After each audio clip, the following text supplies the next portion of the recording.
Thank you, sir. Ma'am, call your first witness. I'll call Officer Selby. Selby, come on up.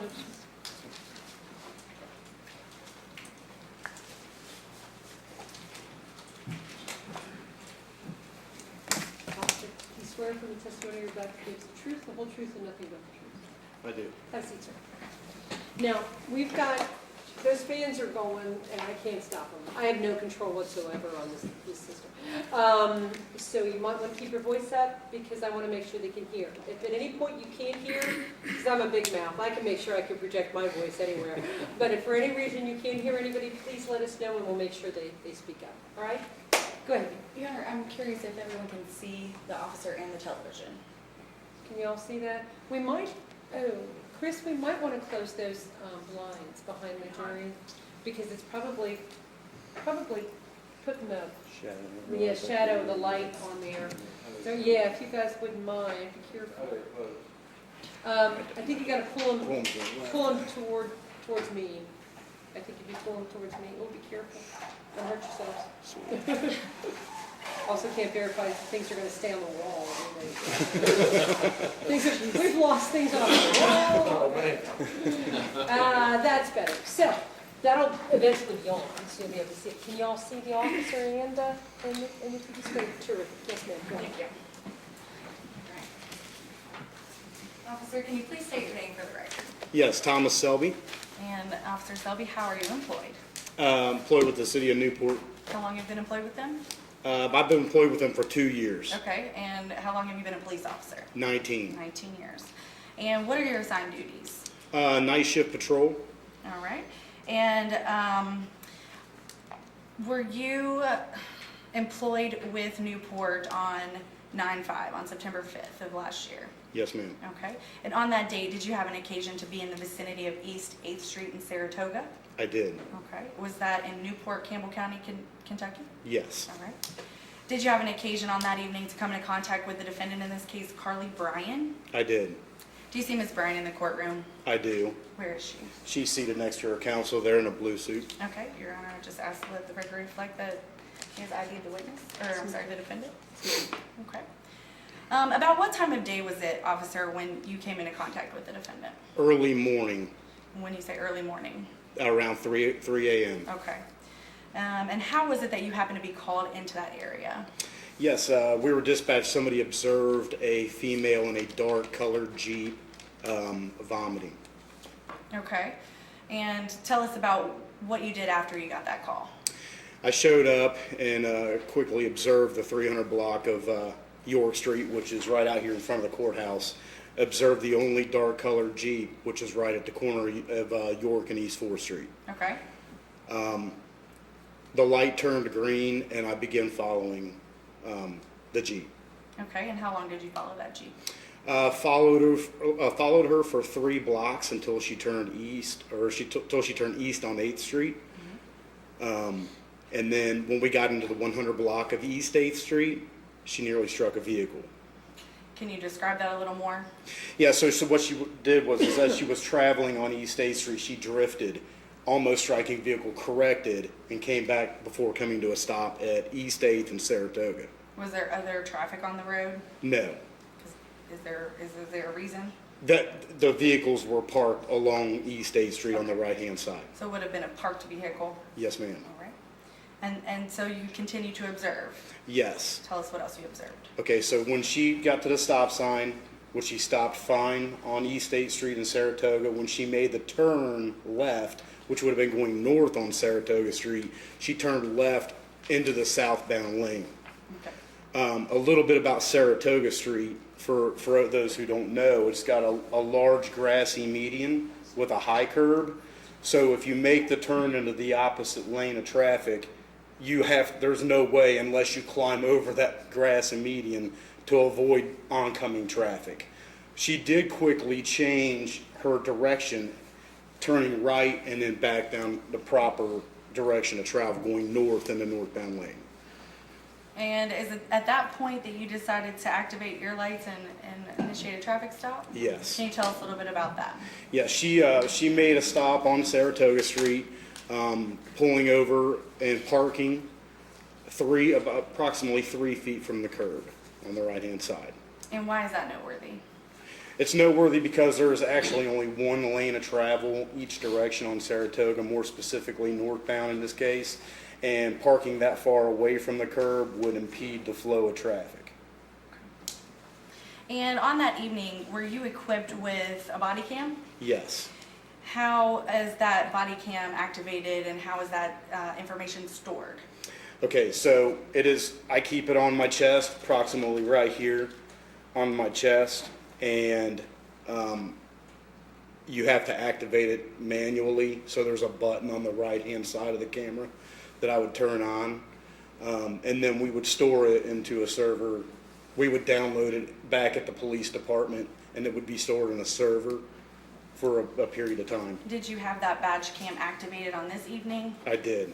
And that was your badge cam that you activated yourself, correct? That is correct. All right. And did that badge cam, have you had a chance to review that since taking the video? Yes. And does that fairly and adequately depict the events that occurred after you initiated that traffic stop? It did, but the angle of my camera I did notice was not focused. It wasn't down much to see some things. Okay. Here. So tell us about kind of what occurred after you initiated the traffic stop. So I initiated the traffic stop. I exited at the same time turning on my camera, and I approached the defendant while she was sitting in her vehicle. But before actually arriving at the vehicle, she poured some kind of a liquid out of the cup onto the ground. And I didn't know what it was until I got up there and noticed that it was vomit. Okay. Did the defendant make any reference to that? She did. She stated that that was her friend's vomit. And was her friend with her at that time? No. Where was her friend? Do you know? She said that she had dropped her off on Nelson. And where was Nelson in relation to where you were when you pulled her over? Approximately 5 or 6 blocks east of our location. So there was no one else in the vehicle with her at all? No. Okay. Let's see. So after that, what transpired after you had seen her with that cup of vomit? So I came up, asked her for her driver's license and insurance, and to which she was really just fumbling around with credit cards and cash, just kind of a slow movement, wasn't really listening to what I was asking her to do, ultimately asking her just to go ahead and step from her vehicle. And did she do that? Not initially. It took some time to like I said before, she was just listening was more so. I mean, so that was an indicator, in my opinion, that she just something was going on, something was on board. Adding the totality of everything up to that point. And what do you mean something was on board? Meaning I smelled a strong odor of alcoholic beverages, slow movement, and those were the two main indicators right there at that point. So you smelled alcohol or an alcoholic beverage at the time that you approached the vehicle? When I made the initial approach and started speaking with her is when I noticed the strong odor of alcoholic beverages. And those were indications of impairment consistent with your training? Yes. Okay. Let's see. Was the defendant cooperative? She eventually did get out of the vehicle, but I had to ask her numerous times to step from the vehicle. About how long do you think it took her to get out of the vehicle? I think I had asked her like 3 or 4 times. I'm really not 100% sure on the amount. I actually opened her car door. Okay. Yes. And at any point, did you ask her if she had had anything to drink? Yes, I did. Do you know what her response was? She said 1 shot. 1 shot. Did she tell you where she was coming from? Yeah, she said she was coming from work. Where's that? She said the privileged in Cincinnati. And do you know what that location is? Yeah, she said it's a bar. Okay.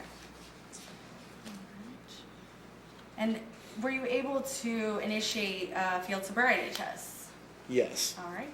Can you tell us a little bit about what the field sobriety tests are and what kind of training and experience you have in administering those tests? Okay, so I when I went through the basic training academy in 2000, we were given a 40-hour class on DUI detection and a 40-hour class on the intoxilyzer.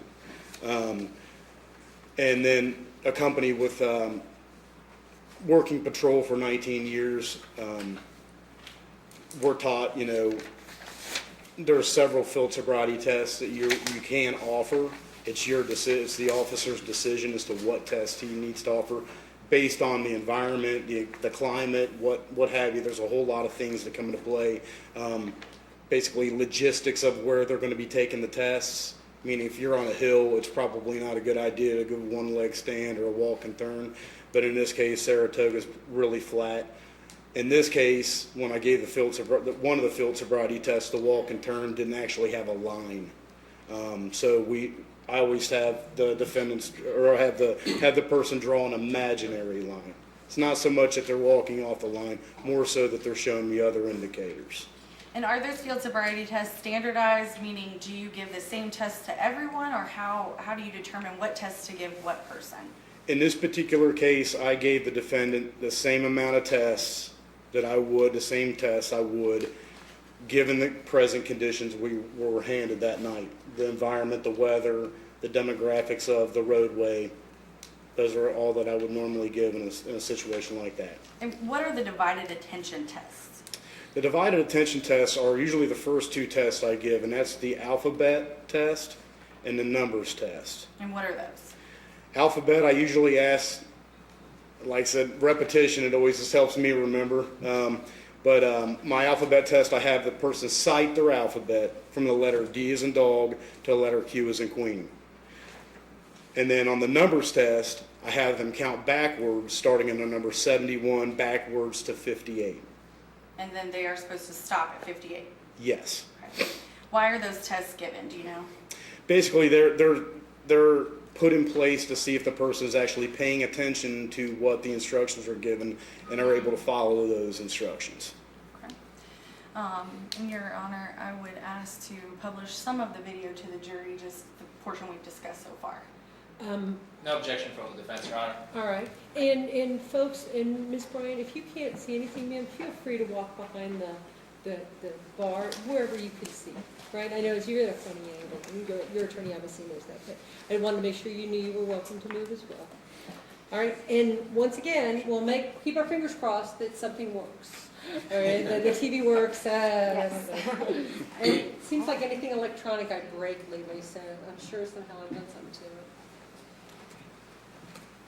I'm just going to kind of stand around you just because I want to kind of work with the parts that we've discussed one thing at a time. Do you want to have the officer stand in front of you so he can be next to the screen so you're not blocking That would be him? great, yes. That way he can stand on the other side of the screen. He can see the screen, the jurors can see him, and everybody can see everybody else. And that way I can. A little bit easier. And do we want to do this? Get you some mood lighting? Ooh, there you go. There's some popcorn out. Hey, it's back in the jury room. Okay. Get back there quick. All right. All right, officer, is this the video that you took on your badge cam that evening? 879 was my camera number, and yes, date and time, yes. All right, and was this provided to? Can you guys see over there? Yeah, we're going to actually get Chris to put the blinds down on this one too. That'll help some of that glare, I think. And then if you might want to move the camera just a smidgen, or not the camera, but the TV. Ms. Taylor, you might want to move it just this much towards the wall so it flattens it a bit. See, they're struggling to see it. The officer and you can move closer to the bar. Is that better? Yeah. How's that? Is that better for y'all? See your It's a screen black rest? screen now, but it Can you won't. all see it there? Okay, better now? Okay. Great. All right. Okay, officer. So I'm going to play just a bit of this from things that we've discussed so far, and if you could just, if you need me to pause it so you can kind of explain some of the things you're doing, that's fine. Just let me know. So we've discussed a bit of this. I'm going to go ahead and play that part of the badge cam now. So we can hear everything. That's real smart.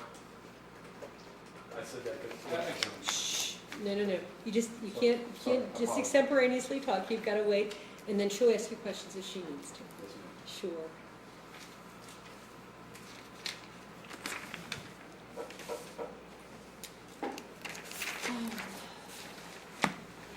Well, can I have you step out of the vehicle for me, please? Try not to step in the vomit. You sorry? I can't hear you. Is there any way to turn it up? Ma'am, turn the motor off, please, and step out of the vehicle.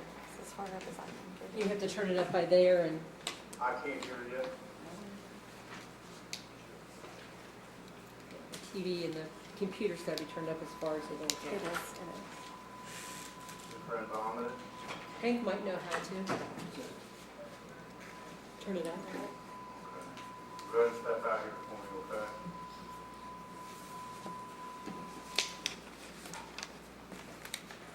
Ma'am. Ms. Bryan, can you please step out of the vehicle?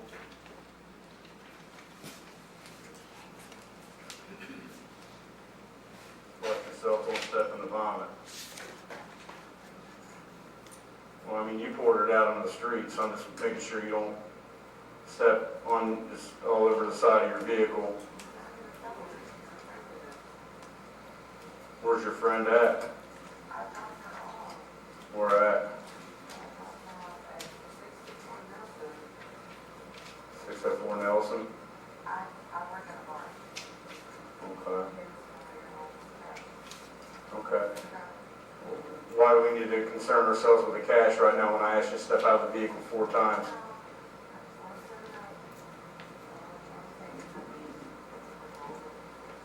Well, trust me, I don't need your money. I've got my own.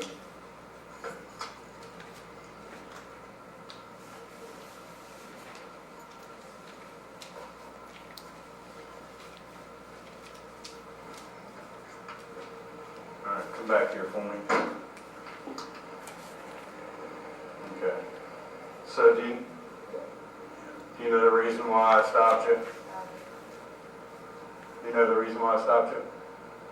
Would you please just put the things down on your Jeep, or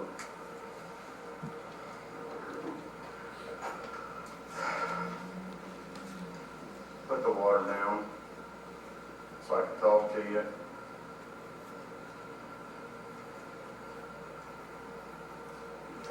Do you know the reason why I'm stopping you? Okay. When you made the turn off of 8th Street, you tried to go down the wrong way on Saratoga, okay? Before that, you came dangerously close to a vehicle parked on East 8th Street until you swerved and missed it, okay? I've been following you since the 300 block of York Street, right in front of the courthouse, okay? The reason we got a call on you is that there was a female vomiting in that area for some time, and we got a call on it. Well, I've been following you since the 300 block of York Street, and I haven't seen any female get out of that vehicle. You just said you dropped your friend off over on Nelson. Okay, well, I believe you there, but we got a call on York Street where there was a female vomiting, and you're the only one in that vehicle since I've seen you. Okay. Okay. Where were you at before Nelson? Before you dropped Privilege? Where's that at? This street in Cincinnati. How much alcohol have you had to drink tonight? I had to work. Okay, that didn't answer my question. How much alcohol have you had to drink? A shot. 1 shot? I dropped my friend off. She works at Privilege with me. She's a volley girl. I get to drink. You don't. Okay. But I know well enough to know that there's a lot of bar staff, no matter what you do, they're able to drink. No, sir. I'll be completely honest with you. My boss is gonna let me drink. You said you had 1 shot. And I just back. Care to do some field sobriety test for me? You don't care? Okay. What's your highest level of education, Ms. Bryan? So it's safe to assume you know your alphabet?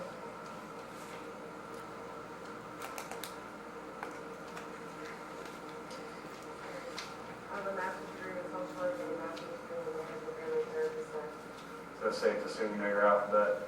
I do know my alphabet. Okay. What I need for you to do is cite your alphabet for me. What I want you to start on the letter D as a dog and stop on the letter Q as a pointing D to Q. You understand the test? Start the letter D and stop with the letter Q. Yes. You may begin. D, E, F, G, H, I, J, K, L, M, N, Q. Okay. I need you to count backwards for me. I want you to start on number 71 and stop on number 58, 71 backwards to 58. You understand? Go before me. 71, 70, 69, 68, 67, 66, 65, 64, 63, 62, 61, 60, 59, 58, 57, 56, 5, 4, 3, 2, 1, 50, 49, 48. What was I supposed to stop? You don't remember the number you're supposed to stop on? 71, 58. 58. I kept going. Okay. We're going to start the physical portion of this test. Do you have any physical impairments? Did I do the two tests you asked me to do? Yeah, I have more tests. What happened? I didn't pass them? No, I usually give people a series of tests. I didn't pass them? I mean, did you stop on 58? I kept going. I can go all the way to 1. Yeah, but I asked you to stop on 58, correct? Okay. Those are attention tests, okay? Okay. Getting ready to start a physical portion of your test. Do you have any physical impairment? So did she perform satisfactorily on either one of those tests? The alphabet's yes and numbers no. And why not on the numbers? Numbers because she did not stop at 58. And then once she got down to 49, asked what number she was supposed to stop on. And had to be told what number to stop on. So because she didn't perform very well on that test, did you want to give her those additional tests, the physical tests? Yes. Tell us why you wanted to do that. Because showing you those indicators, it would also give me, sometimes there's just people that really aren't good at paying attention. So I give that benefit of the doubt as well and give the physical portion of the field sobriety test. And what are the physical portions of the field sobriety test? This is going to be the walk and turn and the one leg stand. Okay. Do you remember which one you gave her first? I believe it was the walk and turn. And can you tell us what that is exactly? Okay, so the walk and turn, just like with both tests, it's important you pay close attention to the instructions, and I make sure you understand those instructions before I even start the test. Plus, I even demo a portion of that test so that you have a visual and an audio understanding of that test before I have you take it. Okay. And how did you explain that to her? So I explained it to her by listening to the instructions. She's going to take her left foot, place it on the line, and take her right foot, place it directly in front of her left foot. And this is on the imaginary line. Yes, Okay. because we didn't have a line there on Saratoga, even on the sidewalk, it wasn't a good line. What is the sidewalk like? Was it even? Was it raining? Does that matter? It does matter. I try to choose the flattest surface possible to give, so that can't be used as a defense to not being able to complete tests or maybe take a risk that the person might get injured. Do you ask if they are physically able to do the test? Yes. Okay, what kind of questions do you ask them about that? Basically, ask if there's any physical impairments. They have, like if they had a recent surgery on a leg, or they have a prosthesis, something like that might make it a little bit more difficult for them to complete those tests before I have them actually start taking the tests. What about, did you ask if there was any medication that would cause her not to be able to take the test? I did not ask that. Did you ask her any other questions before she decided to do the test? I don't believe so. Did she appear to understand the questions that you had asked her? I believe she did. Do you think that she appeared to understand the instructions that you gave her? Yeah, until she started to actually do the test. Okay, and can you give us an example of what the test would look like? Okay, so, Oh, be careful. all right, so when you're on the line, actually, so this imaginary line, right? So my instructions are to keep your hands down at your sides, your feet with your heel of your right foot against the toe of your left foot, okay? When you hold this position till I have you start the test. Once you signify that you understand the instructions, you're to walk 9 heel-to-toe steps up the line.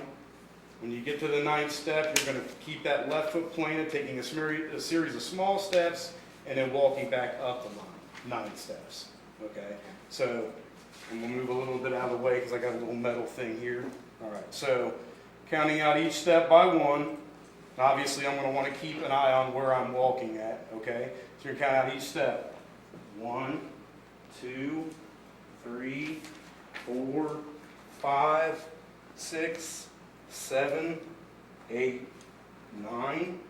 That 9th step is I'm keeping that left foot planted, still keeping my hands down my sides.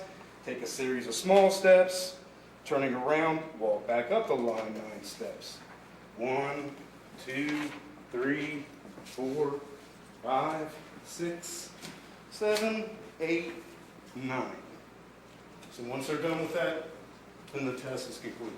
Okay, and so then, once that's completed, what are you looking for while they're doing that test? So I'm looking for any separation from heel to toe upon each step.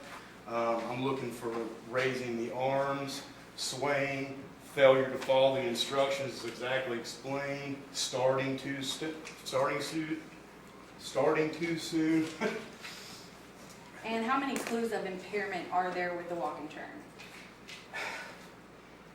Can there possibly be?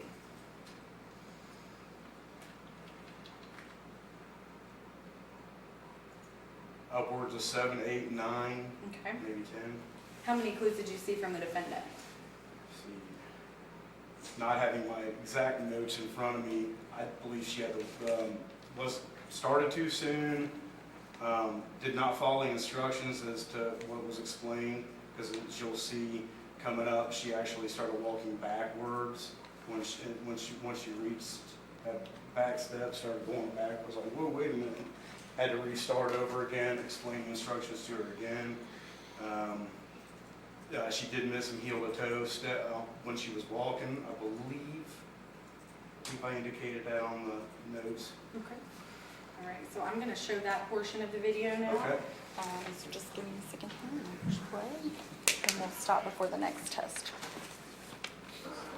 We'll keep you from doing this test. Okay. All right. What I need for you to do, Ms. Bryan, we don't have a line out here, okay? So we're going to draw an imaginary line, okay? Yeah. So, standing right where you're at, you're going to take 9 heel-to-toe steps up the line, turn 9 back. But what I need for you to do is take your left foot, place it on that imaginary line, just like I'm doing right there. I need you to hold this position. Yep, and you're going the wrong way with your feet. Take your right and place it directly in front of your left. Okay. All right. Okay. Place your right foot right like how I'm doing. All right. Keeping your hands down at your sides, just like I'm doing. All right. Now I'm going to step out of the way just so I can demonstrate for you. All right. Now you're taking 9 heel-toe steps up the line. You're going to turn around, take 9 back, and I'll demonstrate for you. All the while, you're going to keep your hands down at your sides, and you're going to count out each step loud by 1. All right? Counting out each step. We're going to walk them off. 1, 2, 3, all the way to the number 9. For each that 9th step, just take a series of small steps, turn around, keeping your foot planted on that line. Hold on, don't start. Don't start, go back. Hold that. Get back in that. Get back in. Put your... Yep, the other way around. My left No. Put your left foot back behind your right foot. There you go. All right. Now hold. Now. Start with my left, right? All right. Let's start over again. But what I want you to do this time is pay attention. All right. All right. So take your left foot. Take your right foot. Put it directly in front of your left foot, just like I'm doing. Do it now. Hold that. Don't start till I have you start the test. Counting out each step by one. Count them out loud with your hands down at your sides, heel to toe, all the way to the number 9.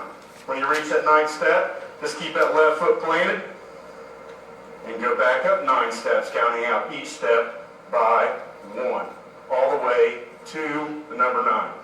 You got it? You understand the test? Go ahead and perform that for me. Hey, see, you just move yourself. I don't hear you.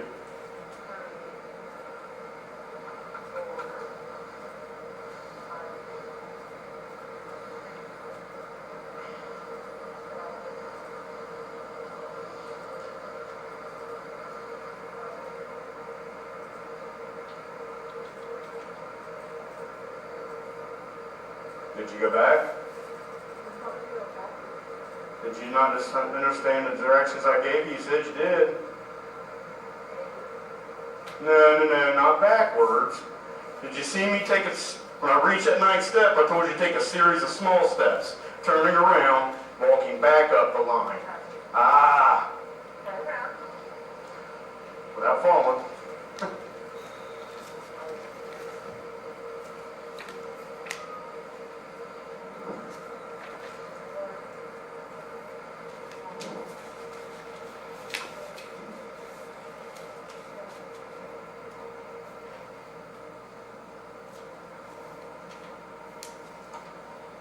Alright. What I need for you to do is, we're just called one leg stand, okay? Now. All right, so it looks like we're getting ready to go into the one-leg stand. Can you tell us a little bit about that test? Okay, so one leg stand, just like the other test, I always just have to make sure that they stand in a certain position. So in this case, a one leg stand, you stand with your feet together, your hands down your sides. Hold this position until I have you start the test. And like I did with the walk and turn, I give it to you verbally, and I also demonstrate a portion of that test so that you understand the test before I actually have you start. Okay? So in this particular case, feet together, hands down at your sides. Keeping your hands down at your sides, you're going to choose either what you wish, left or right. Some people stand better on their left, some people stand better on their right. So with that, in that case, they're going to be standing with their leg out.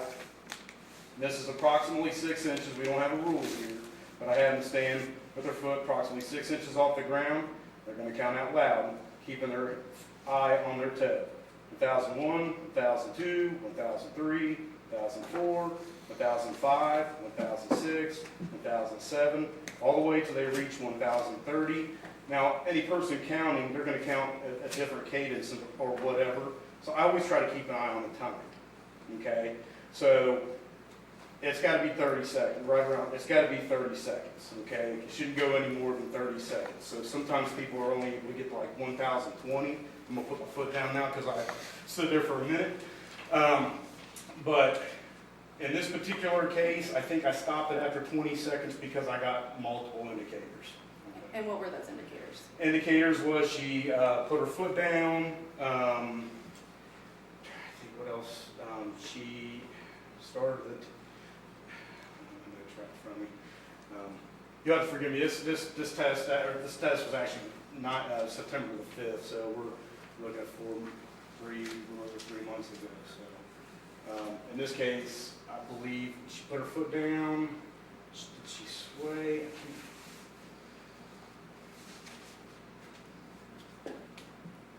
There was just multiple indicators. She stopped, I think, after 6. You're just going to have to watch the video here. It'll help demonstrate it for you a little bit. And what's the purpose of this test? This is also another physical. This is just another physical test to see if they're actually able to balance, and then also following instructions in order to complete the test. And do you ask if they are physically able to stand on one leg? I did, in the beginning, I asked if they had any physical impairments. Okay, and then so she indicated she did not. That's correct. All right, we'll go ahead and play that test. And I believe, if memory serves, that you can't really see her person on this part. Is that correct? I believe so. I believe there's a lot you didn't see where, in the position of my body and where she was at. I'm focusing on that test. Okay. Go ahead and play that part. Unlike the other test, I want you to hold this test just like you should have done the other test. Keep your feet together, hands down your sides until I ask you if you understand the test, and you say yes, and I tell you to start test, okay? And don't move from that position until I have you start, okay? What I need for you to do, choosing either leg you wish, you're going to keep that leg up off the ground. And you're going to keep your hands down your sides. You're going to count out loud, 1001, 1002, 1003, 1004, 1005. Don't start. Just watch what I'm doing, okay? You're going to keep that foot. See my foot, this point right there? Toes pointed ahead, not up like that, but pointed ahead. You're going to stand with 6 inches off the ground and count 1001 all the way until I tell you to stop. It's going to be 30 seconds. Hands out your sides. Don't start it yet. Hands out your sides. 1001 all the way to 1000 until I tell you to stop, okay? Do you understand the test? Remember, you can choose either leg you wish, keeping that leg up off the ground 6 inches. Toes pointed ahead, hands down to your sides. You understand the test? How many steps am I supposed to take? You're not taking any steps. You're just going to keep that foot up off the ground 6 inches. A little bit higher. All right. Now count out loud.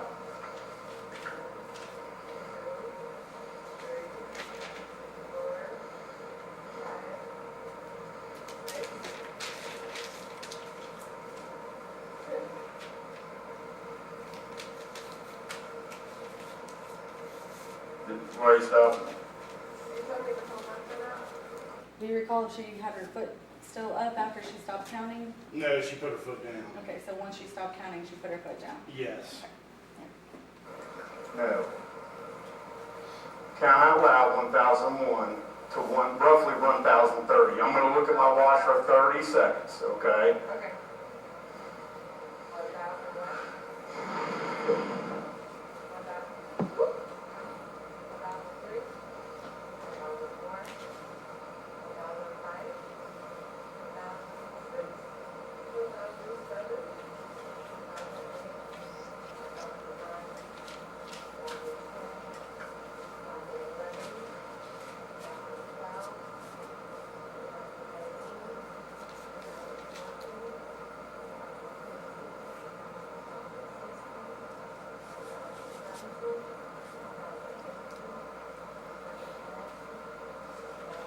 All right, you stop. Got it?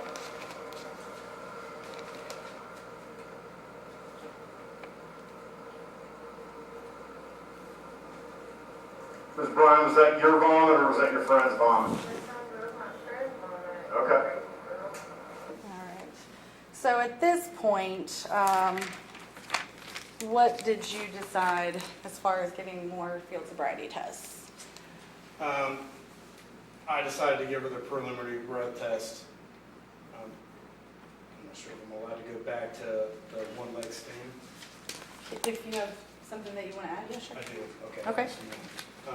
Your Honor, can we approach? Sure.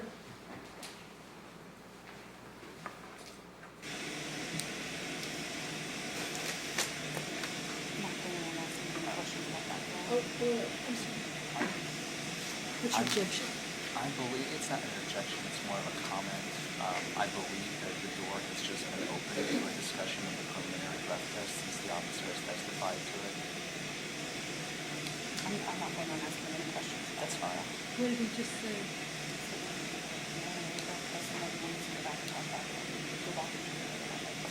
Okay. Well, I mean, the problem is within the PPT, and I'm going to talk about the number. I mean, That's fine. that's the, you know, okay, we're going to talk about the number? Because there is no number on the video. I'm not There's no- talking about the video, who's going to remember the number? Once we start down that road, he can remember the number. He's not the witness that remembers the number, however. He does the witness that remembers the number. He's not the one who said it. But he knows the number, he can he did the test, he can testify to the number. That's the problem. If we go down the road, I'm gonna let him testify to the number if you want the PBQ in. I'm gonna tell them to the solution is I tell them to disregard the PBQ. Disregard any reference to it. Huh? Let it in? Okay, then it all comes in. Okay, go ahead and tell us what you were going to say about the last. If, went back a little bit when she was actually going through the test, after she restarted again, when she was going whoop, whoop, that's when she was dropping her foot. And I apologized before about my camera. I always try to point it down because I know with this vest, it kind of rises up a little bit, so I always try to push it down. But in this case, I forgot to grab on and hold it down so it could capture the actual test itself. But when she was saying whoop, whoop, that's when she put her foot down. So was she unsteady at that point? She was unsteady, which caused her to put her foot down. And is that one of the clues of impairment that you look for? Yes. All right. And after these tests were completed, you took her into custody, is that correct? I gave her the, I took her into custody. Okay. So I'm going to just show a little bit of the video, we're almost finished with this video, of you after you decided to put her in cuffs and take her into custody, okay? Okay. Give me just 1 second here. Can you tell us, before I do, a little bit of what you observed after you decided to put her in custody? Yeah, she became belligerent, and made an inference that I'm arrested her because she's black, and which obviously is not the case. It just fought us trying to get into the cruiser, which I believe you'll see, she had to be forced a little bit into the cruiser to get into it. And at that point, you were going to take her where? I was going to take her back to our police department, which has the intoxilyzer site. And that's the breathalyzer. Okay. I'm going to just play the rest of this tape here, and then we'll get into that. I mean, why? Don't fight. Just let's walk. Just walk. Stand. Just You're walk. being like, seriously, No, you're not gonna be I'm fucking black. Yeah.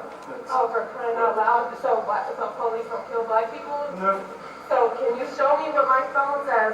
I let you handcuff me, I did everything you asked me to do. Stop. Are you gonna tell me when I did Ma'am, wrong? listen, Miss Bryant, Are stop, you gonna charge Miss me Bryant, for stop. resisting arrest? I'm not even You're gonna get I'm not arrest even doing resisting. anything. Stop. I'm going to jail. Yep. Can you at least shut my door? Can you shut my car door? Step No, in the before I car. get in the car, I need you to shut my car door. It Come on, doesn't work let's go. that Let's way. go. Come on, stop in the car. Be good. Shut my car Sit door. down in the Shut my car. car door right now. You're going to get resisting arrest if you don't Why? get in. I let you handcuff me. Yep, you're failing to get into vehicle. Sir, can you shut my car door? It will be That's shut. all I'm asking. Before I get in the car, can you shut my car? Can you shut it and lock Look at it? the way you parked your car. We have to move the car in order so it doesn't get Park hit. it. I Yeah. didn't park it. I pulled over so you could pull me over. Remember? Sit down in the car. Do you know?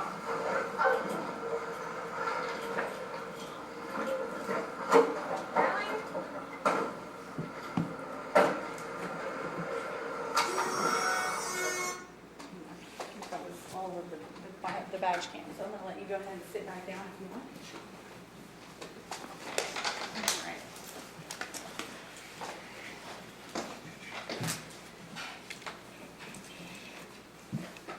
So after that, you took her to the police department to request a breath test, is that correct? That is correct. Can you tell us a little bit about that? Yes, brought her inside of our processing room in our police department at 998 Mama Street. Our intoxilyzer is inside that processing room, so what I do is I usually place the arrestee in a seat in close proximity, so I have to observe her for 20 minutes, okay, before I actually give her that intoxilyzer. And then I read the implied consent warning, and they get to have the right to an attorney, which is in that implied consent warning. And And then after that, then they get asked if they want to administer to a breath test on the intoxilyzer. They can say yes or no. In this case, she said no. So I would still have to run an intoxilyzer ticket and show it as a refusal. And that's a procedure that you follow with every DUI that you get? Yes. Okay. And so you said you read the implied consent form. Can you tell us what that is? Basically, it's basically like a disclaimer. Kind of explains exactly the process when if you take the test or if you don't take the test, what kind of penalty you may face if you do or don't, and what kind of advantages you would get if you actually took it. And I can read that for the if need me. No objection, Your Honor. No, okay, Yeah. absolutely good. Can you tell us what this document is? This is the DUI defendant's right consent for chemical testing. Okay. I would just ask to mark that as Exhibit B. Yes. All right, without objection? All right. Oh, no, not at all, Your Honor. Thank you. We could give it to, when I'm sorry, what was he's done. Exhibit A? Is that the video? That'll be the video. When you're done, if you give it to, Okay, great. okay. Okay, can you tell us what this document is? It's basically this is a DUI defendant's right consent for chemical testing. Okay.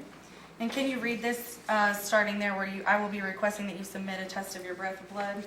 Yes. Read that through so that the jury knows exactly what The implied consent. the implied consent is. Okay. I will be requesting that you submit to a test of your breath, blood, or urine, or any combination of these tests. If you refuse to submit to such tests, which I request, the fact of this refusal may be used against you in court as evidence of violating of KRS 189A.010 and will result in revocation of your driver's license. If you refuse to submit to the tests and are subsequently convicted of violating KRS 189A.010 subsection 1, then you will be subject to a mandatory minimum jail sentence, which is twice as long as the mandatory minimum jail sentence imposed if you submit to the test. If you refuse to submit to the test, your license will be suspended by the court at the time of the arraignment, and you will be unable to obtain an ignition interlock license during the suspension period. If a test is taken, the results of the test may be used against you in court as evidence of your violating KRS 189A.010 subsection 1, and that although your license will be suspended, you may be eligible immediately for an ignition interlock license, allowing you to drive during the period of suspension. If you are convicted, you will receive a credit toward any other ignition interlock requirement arising from this arrest. If you first submit to the alcohol and substance test, which I request, you have the right to have a test or tests of your blood performed by a qualified person of your choosing within a reasonable time of your arrest at your expense. Okay, and this is exactly the same form that you read to Ms. Bryan on that day. This is a form I did not read from. I actually read, there's actually like a sheet, the actual implied consent sheet, and there's on my phone more specifically. In that case, I'd use my phone for the implied consent warning. And does it state the same exact parameters? Yes. Okay. Tell us a little bit about what happened after you read that to her. I then asked her if I did continue reading more on with the implied consent. Okay, and what was that? I think there was actually, going back, I think there was actually some confusion on the implied consent, like in the beginning. So I had to remind her to listen to this because I only had to repeat it once. Okay. So then I continued on, and then I got into the second section of the implied consent, which is you have at least 10 minutes, but not more than 15 minutes to attempt to contact and communicate with an attorney. Do you wish to attempt to contact an attorney at this time? She said yes. And I said, okay, who's your attorney? Attorney's number. She didn't know the number she wanted. She said it was in her phone. I said, we don't have your phone. Where was her phone? Phone was in her car. Okay. Then I said, I can look in the yellow pages.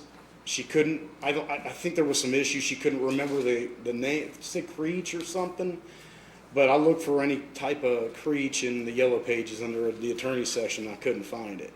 So were you able to contact an attorney that evening? No. All right. And so did you request that she do submit to the blood or the breathalyzer test? Yeah, I continued on after I waited the 20 minutes. And what, then, tell us about the 20 minutes. What is that and why is that important?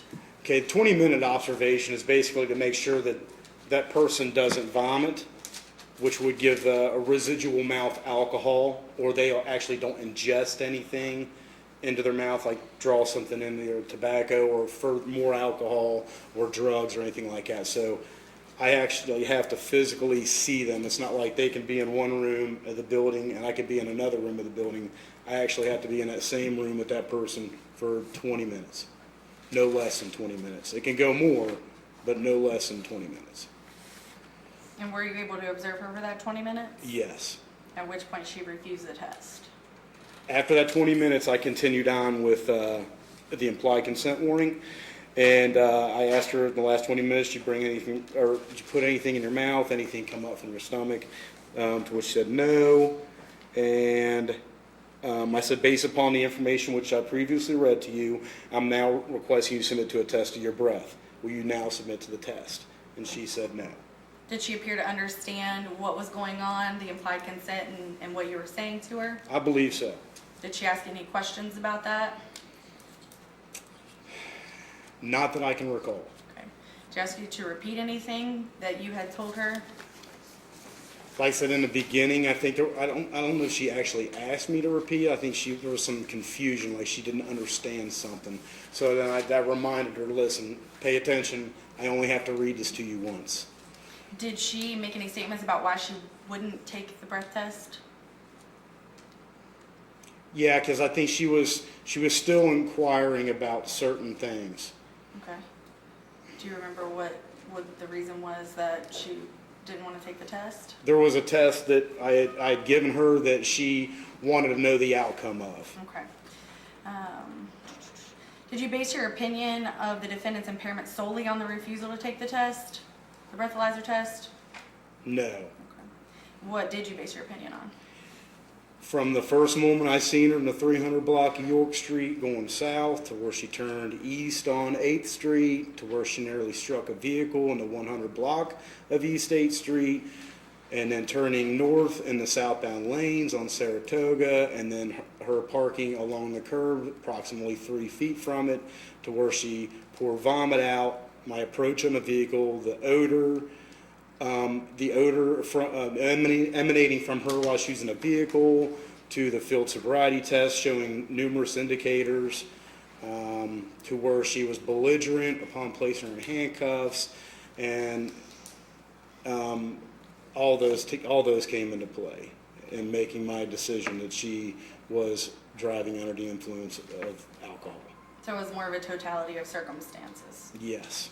Based on your training and experience, did you form an opinion as to whether she could safely continue to drive in Campbell County on that evening, that early morning hours? My opinion was that she could not safely continue forward from that point.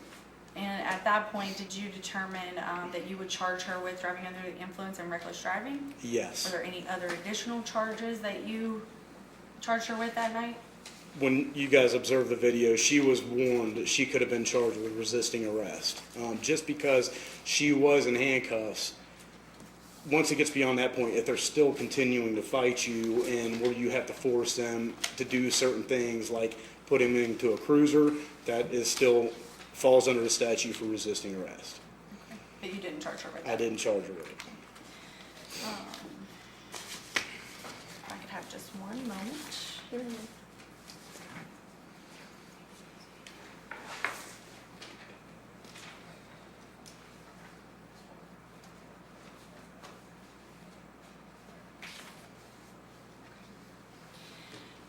So, based upon everything that you observed that night, did you have an opinion that she was under the influence of an alcoholic beverage while she was driving the car that evening? I believe that, yes, she showed that there was indicators that showed that she might very well be intoxicated. Do you believe that she was impaired while driving? Yes. Did you, Your Honor, objection. I believe the Commonwealth is leading the witness at this point. I don't think so. I don't think that's leading. Go ahead and roll. did you observe Ms. Bryan physically in control of that motor vehicle? Yes. And can you tell us how she was physically in control of the motor vehicle? She was in the driver's seat, and operating that vehicle from the 300 block of York Street until I stopped her on Saratoga. Okay. No further questions, Your Honor, and I would ask that Exhibit A and B, the disc and the implied consent, be admitted into evidence. No objection, Judge. Thank you. May we approach briefly? Absolutely.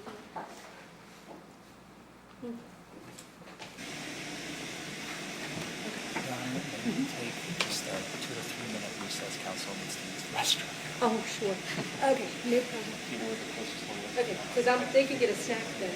Well, I'm gonna send my jury back there. So I'll you walk can you go down to my the aisle. office. Yeah. you can. Okay, folks, we're gonna take a brief recess to accommodate council and me. And you guys, so what we're gonna do is we're gonna be in recess 5 minutes, 10 minutes tops. So we'll be back no later than 20 after 2. We're going to take you back to the jury room. You can get something to drink, some of those snacks Hank talked about.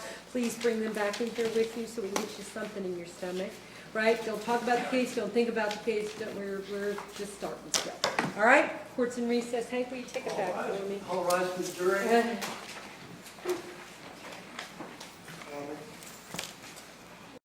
Oh, jury's coming. I found apples. I gave him some apples. Well, Hank gave him. Yeah. I found the low-cal popcorn and Hank found apples. Well, I have food. Okay. They're all set. Yeah, they're all set. They were eating my apples when I was in there. Well, good for them. Healthy eaters. My candy was calm. I needed it. I just needed some food in my stomach. Yeah, I was gonna bring up your candy, but I figured I would. You're welcome to go in and get some of it. Oh, you got some of your candy back there? Yeah, the whole bowl's full. Good stuff too, the Snickers and all that kind of stuff. Help yourselves. I don't care, I don't need it. That is my temptation jar. To prove to the white myself I chocolate can stuff put around. down candy, huh? It's the little white chocolate stuff around the little Oreos. Oh, yeah. Oh, I know, my gosh, you're so bad. Oh, golly, golly, golly, what is this? All rise for the jury. Oh, for fun. Oh, interesting. Wait, there's more in there. I have no control over this. Once I set him down this path, it all goes downhill from there. Oh, can't help that one. Well, we can try to tell him to turn it up, but it doesn't do any good. All right, have a seat, everybody. Thank you. Yeah, I am so sorry it is cold in here, but unfortunately, I have no control. If I tell him to set it up, it usually doesn't work.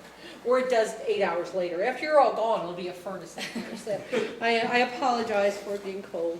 All right, I think we're ready to start back up. Mr. Forman, were you ready for your cross-examination, sir? Yes, Your Honor. All right, please proceed. Thank you, Judge.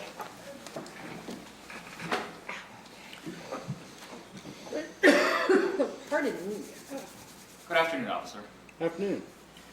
May I remind you that you are still under oath? Yes. We had a brief discussion with the Commonwealth as we were answering questions about this case. We've established that you've been a police officer for a total of 19 years, is that right? Yes, sir. And is that 19 years as of this year or 19 years as of the time of the arrest? 19 years as of this year. So was it 18 At the time, 18. on September the 5th? 18 and some change. 18 and some change? Okay. So you also stated that you had training dedicated to DUI investigations and all that, right? Basic training, correct. Basic training? Mhm. You had no refresher courses since then? No. So the last time you received training on DUI detection and enforcement was 2000? Mhm. They taught you how to write citations at the academy, right? Correct. How to write uniform citations that you issued to suspects. Yes. They taught you that they must be complete, Yes. accurate, Yes. truthful. Yes. Anything that you saw when you were interacting with a suspect, you would write down, wouldn't you? Yes. And anything that you felt was unimportant, you didn't have to write down. I would write down everything that I needed to write down to conclude my investigation. You knew that at some point, as we have here today, people would rely on that report, right? Yes, The judge would rely on it, right? yes, Prosecutor, yes, me, yes, the jury. yes, And if at any point, because it's got very limited room on that little uniform citation, I'm sure you filled out your fair share of these, there isn't much room in that box, is there? no, sir. So if you needed to write a narrative, let's say, you could write a supplemental report, right? Yes, You did not complete a supplemental report in this case. no, I correct? did not. So the only evidence of your impressions on the night of September 5th of 2018 at 2:58 a.m. are written on this piece of paper right here. Is that a fair statement? In writing, I mean, not obviously your memory, excluding that. Obviously, you don't have that written down, I presume, unless you would like to tell me otherwise. Yes,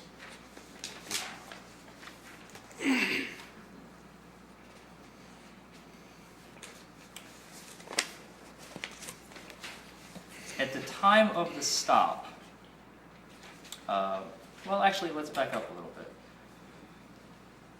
On the citation, you noted the violation time of 2:58 a.m. Does that sound right? yes, that's when I first initially observed the her first violation. Or I can't remember if it was like when I first seen her or when I observed the violation. Could have been when I arrived on scene, 300 block of York. But you don't remember. Yeah, I can't remember which one it was. At some point after you've noticed her vehicle, you initiated your lights, your cherries, as they call them, right? I activated my emergency equipment, correct? Your emergency equipment. Yes. And you, did you use your horn, your bullhorn? No, Just the lights? just lights. And Ms. Bryan, in her Jeep, upon seeing the lights, stopped her vehicle, correct? Correct.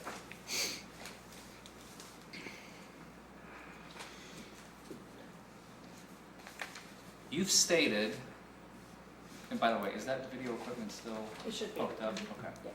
I'm going to be using that. You're going to have to show me how to. Uh-huh. All right, thanks.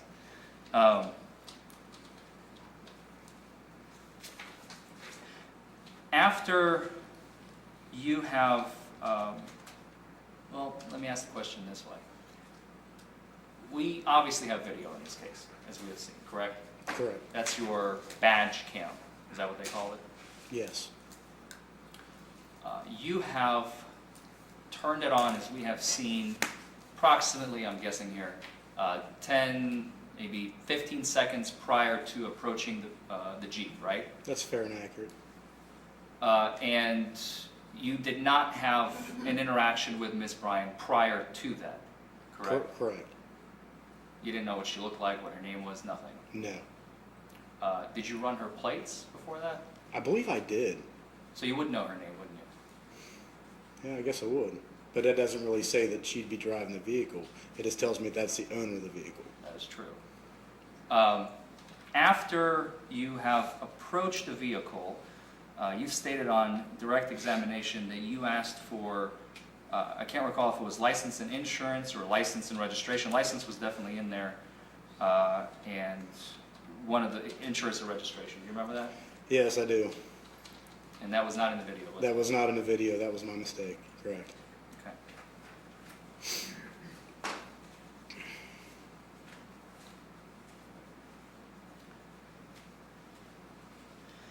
In talking with Miss Bryan, you had an opportunity to observe her, right? Yes. You had an opportunity to speak with her. Yes. You, I'm talking even before the first field sobriety test. This is post-stop, pre-alphabet. Okay, I want to focus on this chunk right here. Okay. You had a chance to observe her, right? Mm-hmm. And as we noticed in the video, her speech was not slurred, correct? You can't depict it from the video very well. So you're saying the video is inaccurate? No, I'm not saying the video is inaccurate. I'm just saying that when you're standing a distance from somebody, it's not like as you're actually standing there. Okay. In your citation, you did not note that she had red bloodshot eyes, correct? Do you have the citation in Yeah, front of you? I do. I have it in front of me. Yes, I did not indicate it. Which is a typical indicator of impairment, correct? It's an indicator, yes. Typical indicator. You did not note in your citation that her eyes were glassy, correct? Correct. Nor did you note that her face was flushed. Correct. You did not note in your citation that there was a smell of alcohol. Feel free to review. Nope, I did not note it in my citation. All clues which are normally consistent with someone who is under the influence of alcohol, correct? Correct.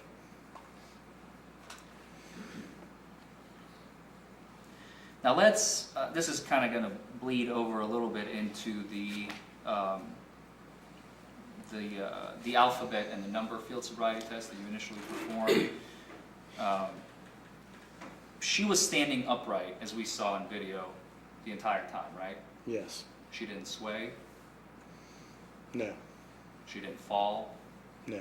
She didn't use her Jeep to kind of, sit on or use it for balance.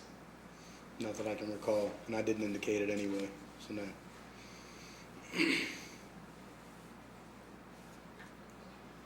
You asked her at some point to put some objects that she held in her hands. Maybe it was, I think it was a cell phone, a water bottle.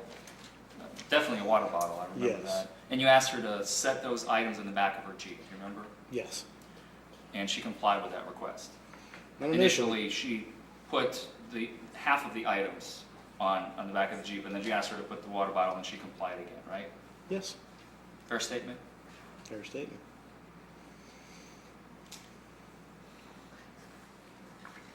When she spoke with you during this period, she responded with "sir" at the end of most of her statements, right? As we saw, as we heard. I believe so.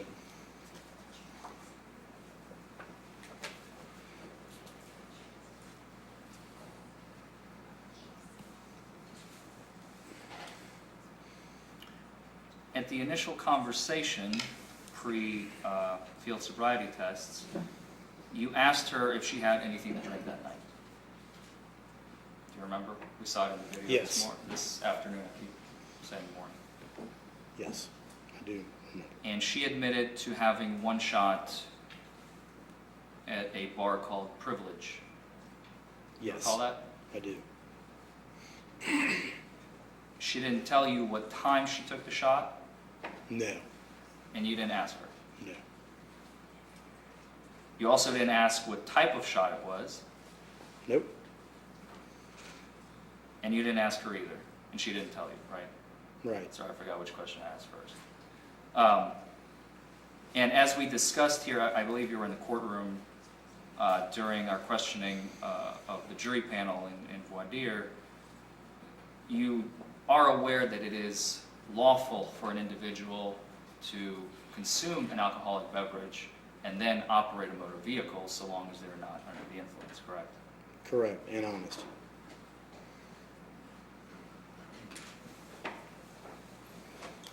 Okay, let's move on to the first field sobriety test that you performed or instructed her to perform, rather. Is this the alphabet numbers or is this a walk and turn one leg stand? We're going to start with the alphabet first. Oh, okay. All right? That was the first test you performed, right, as we saw? Yes. You didn't perform any test prior to that. Nope. You asked her to start at the letter D and stop at the letter Q. Correct. And as we saw in the video, she did not skip any letters, right? No. She didn't miss any. No. She didn't repeat letters. No. She didn't misspeak or mispronounce letters. No. So she performed that test perfectly, Yes, to your satisfaction, correct. which is consistent with sobriety. Consistent because she was attentive, paid attention to that test and performed it as instructed. As it appeared to you Yes. as a person. Correct. Because you can't get into Ms. Bryant's head, right? I hope. No. Okay. I cannot. All right. You then asked her to do and perform the numbers test, right? Correct. You asked her to start at 71 and go all the way down to 58, Yes. which I actually believe is straight from the manual. It's the direct, that's the suggested way, isn't it? I believe, I don't know if the numbers were actually, but I don't know if they're actually listed in there, but yeah, it asked you to count the numbers backwards. And she, if you recall, we saw in the video, she went down to about 59 or 58, and we can play it back if you are uncertain. But we noticed in the video that she kind of pauses around 59, 58. Do you remember that? I don't recall that. We could play that portion.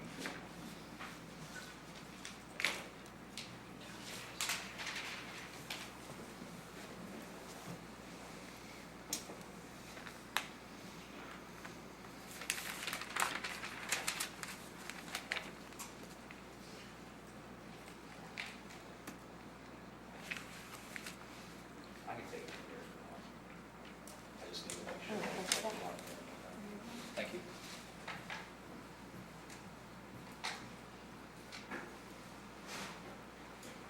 Pardon me while I find this. You just said you dropped a friend off over. Okay, that didn't answer my question. Care to do some field sobriety test for me? When Before? or G is a dog and stop him No, that's the letter. There we go. at 58. There we go. You understand? Go before me. Feel free, by the way, if you'd like to come around, unless you can see it from here. It's up to you.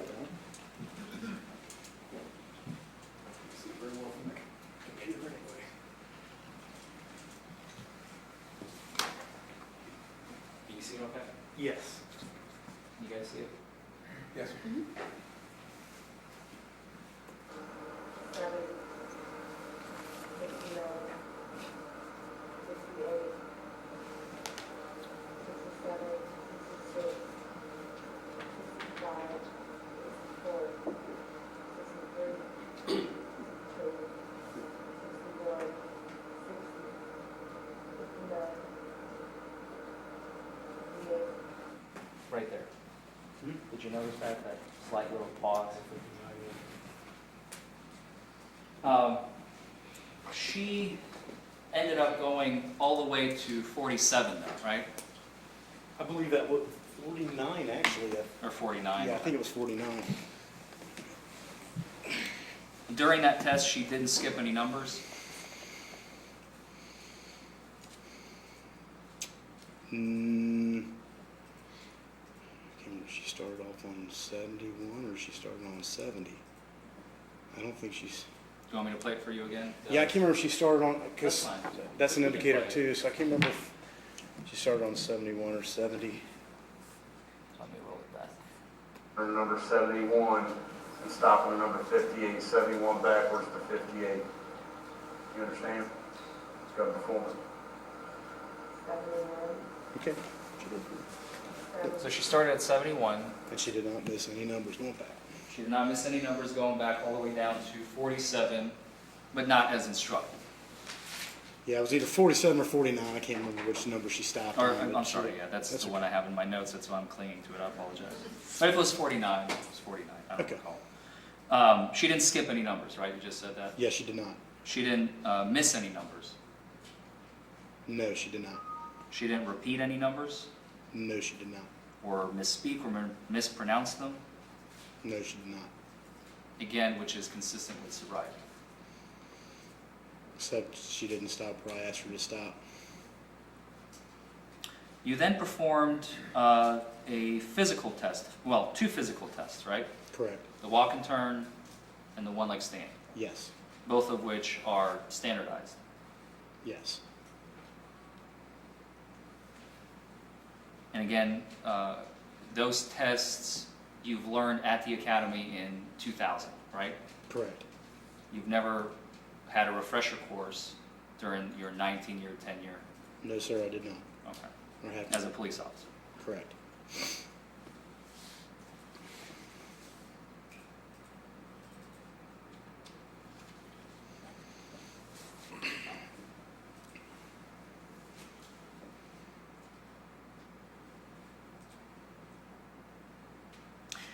Do you recall Ms. Bryan bending down to tie her shoe before beginning the walk and turn test? I don't believe so.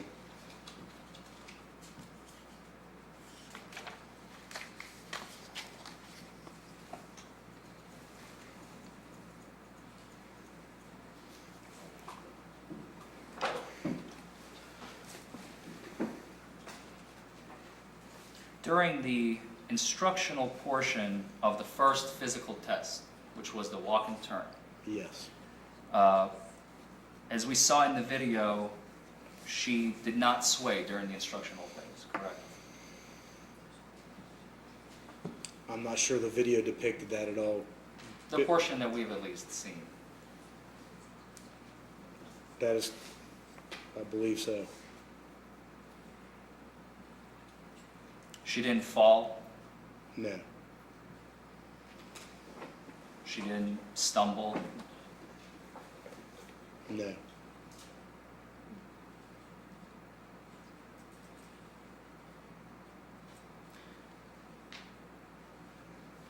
If we could play that portion again to the jury, unless you guys have an objection.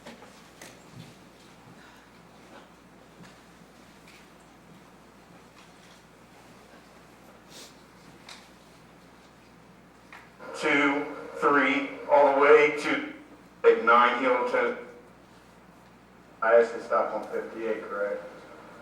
Okay. Those are attention tests, okay? You're getting ready to start a physical portion of your test. You have any physical impairments. We'll keep you from doing these tests. Okay. All right. What I need for you to do, Ms. Bryan, we don't have a line out here, okay? So we're going to draw an imaginary line, okay? An imaginary line. Mm-hmm. Yeah. So, standing right where you're at, you're going to take 9 heel toe steps up the line, turn 9 back. But what I need for you to do is take your left foot, place it on that imaginary line, just like I'm doing right there. I need you to hold this position. Yep, and you're going the wrong way with your feet. Take your right and place it directly in front of your left. Okay. All right. Okay. Place your right foot right like how I'm doing. All right. Keeping your hands down at your sides, just like I'm doing. All right. Now I'm going to step out of the way just so I can demonstrate for you. All right. Now you're taking 9 heel toe steps up the line. You're going to turn around and take 9 back, and I'll demonstrate for you. All the while, you're going to keep your hands down at your sides, and you're going to count out each step loud by 1. All right. Counting out each step. Going to walk them off. 1, 2, 3, all the way to the number 9. Reach that 9th step. Just take a series of small steps, turn around, keeping your foot planted on that line. Hold on, don't start. Don't start, go back. Hold that. Get back in that, get back in, put your, nope, the other way around. My left foot, right? Nope. Put your left foot back behind your right foot. There you go. All right. Now hold, no. Stop with my left. Start with my left, right? All right, let's start over again. But what I want you to do this time is pay attention. All right? All right. So take your left foot, take your right foot, put it directly in front of your left foot, just like I'm doing. Do it now. Hold that. Don't start till I have you start the test. Counting out each step by 1. Count them out loud with your hands down at your sides, heel to toe, all the way to the number 9. When you reach that 9th step, just keep that left foot planted and go back up 9 steps, counting out each step by 1, all the way to the number 9. You got it? You understand the test? Go ahead and perform that for me. Hey, see, you just moved yourself. I don't hear you.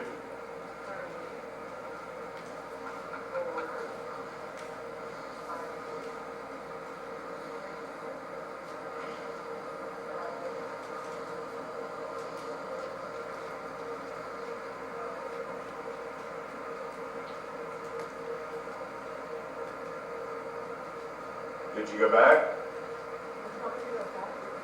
Did you not understand the directions I gave you? You said you did. No, not backwards. Did you see me take when I reached that 9th step, I told you to take a series of small steps, turning around, walking back up the line. Ah! Without falling.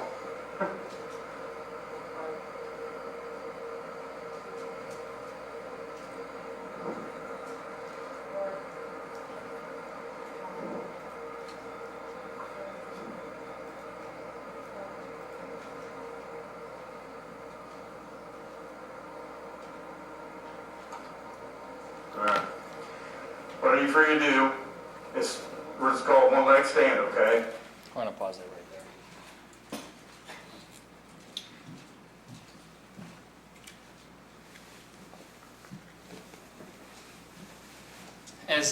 As we just saw moments ago on the video,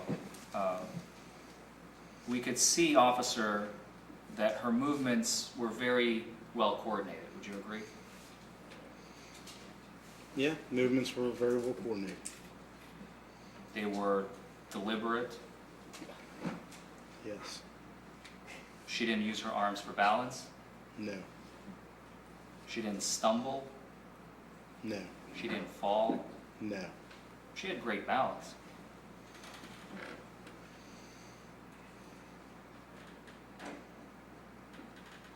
Would you disagree with that statement, officer? Yes, I would, especially in the beginning before the test started. The whole reason, and that's why I said the video couldn't really depict it. A lot of times the point of standing there with your left foot and your right foot in front of your left foot while the instructions are going on to see if they can actually hold that position during the instruction stage. She did not do that. She did not hold the position at the beginning. You saw how many times I had to ask her to put her foot, and she's doing the wrong foot, and I had Correct. to, you know what I mean? And I had to show her a couple times. So yeah, she did not. For a few seconds, completely out of line with your instructions, she even began walking backwards, right? Correct. And even that she did with great accuracy and precision. Would you agree? The test was not done accurately. She was asked to take a series of small steps. That's not my question, officer. Oh. My question is, doing the test incorrectly, okay? Not in accordance with your instructions, as we saw moments ago. She was walking backwards without falling, Correct. without stumbling, Correct. with great balance. Correct.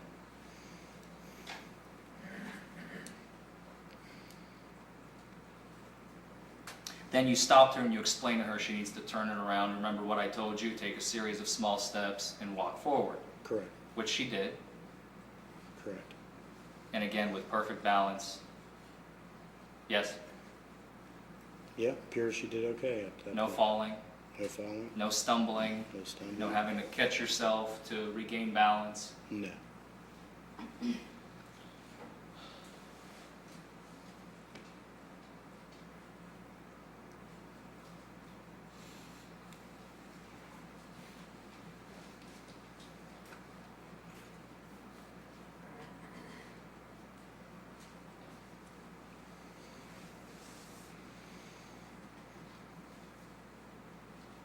Let's move on to the one-leg stand. Okay. That was the final test that you administered with regard to the field sobriety portion of the tests to Ms. Bryan on September 5th, correct? Correct.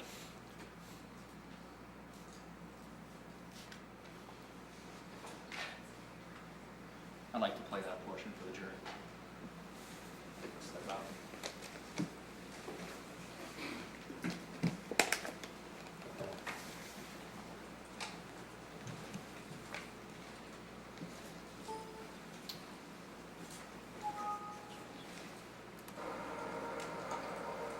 Alright.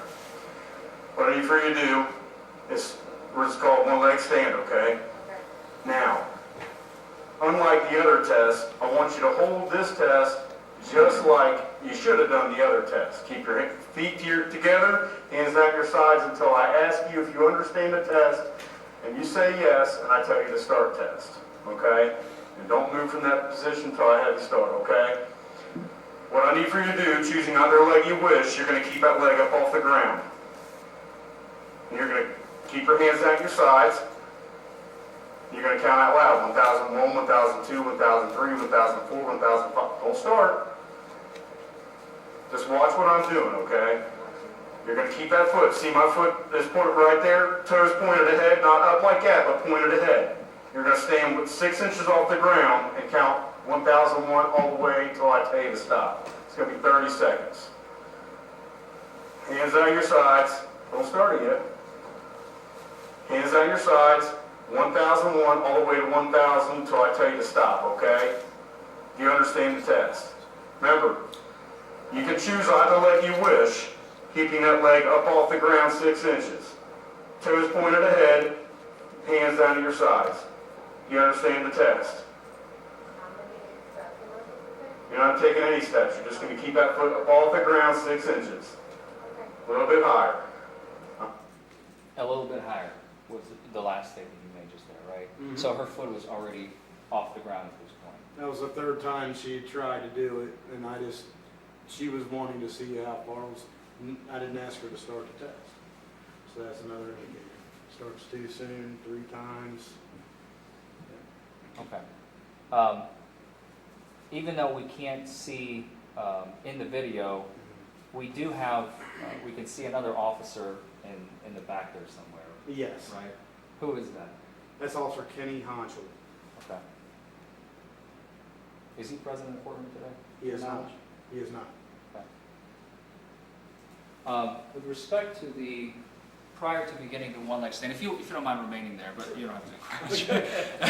I thought you were going to go back. With respect to the one leg stand, when you were giving her the instructions, she seems to be, as we can tell, a little confused. She was asking about making a step, right? How many steps am I taking? So we're not doing steps, right? Right. You're lifting your foot up, As I demonstrated, correct. right? And then she raised her foot, Mm-hmm. and then you said a little higher. Mm-hmm. We're going to continue. Okay. Thank you. All right. Now count out loud.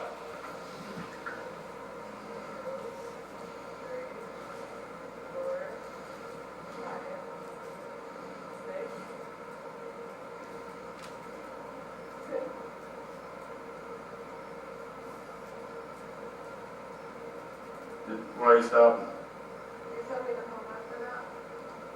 No. Count out loud 1001 to roughly 1030. I'm going to look at my watch for 30 seconds, okay? Okay. 1001. 1003. 1004. 1005. 1006. 1007. 2008.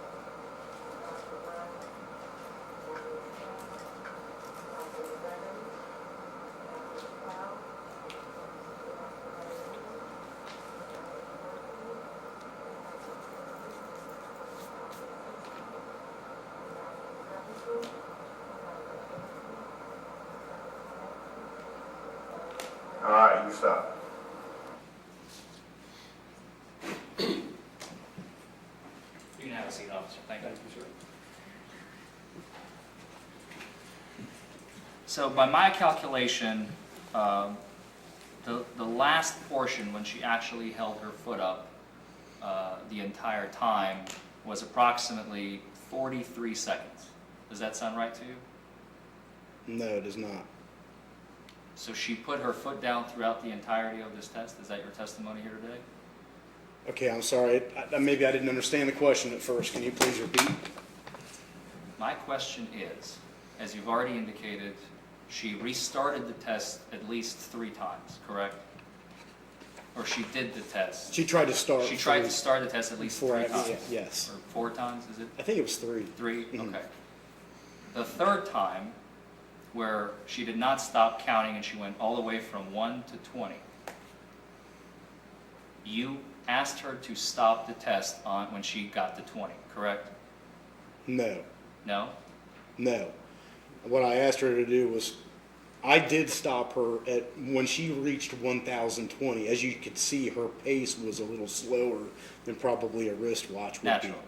So when I looked at my watch and I started it was about 30 seconds that she was told to stop by my watch. So for 30 seconds, she had her foot up off the ground. After she had restarted from putting it down the first time at 6. Yes. On the third attempt, right? Or whichever attempt this is, by your calculation. From what the video depicted, Yes, she held her foot up for 6 seconds and then put it back down. correct. Then what? And then there was some dialogue between us, as you could hear. Correct. And then she restarted the test. And she held her foot up for 30 seconds, the third attempt. Yes or no? Correct. Thank you.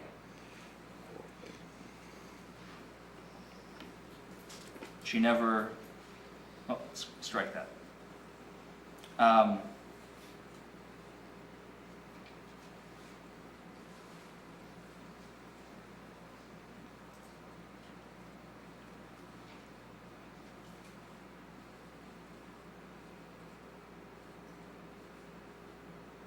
She never fell during any portion of the one-leg stand, correct? Correct.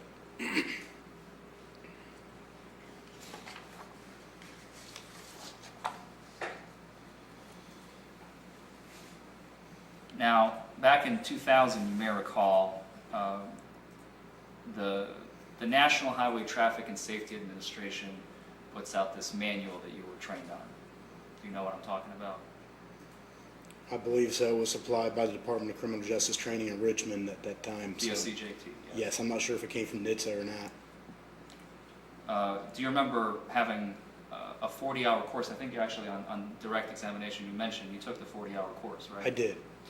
And you learned about the battery of 3 tests that you're supposed to administer to an individual. 3 tests? Okay, are there more than 3 tests? We have the physical test.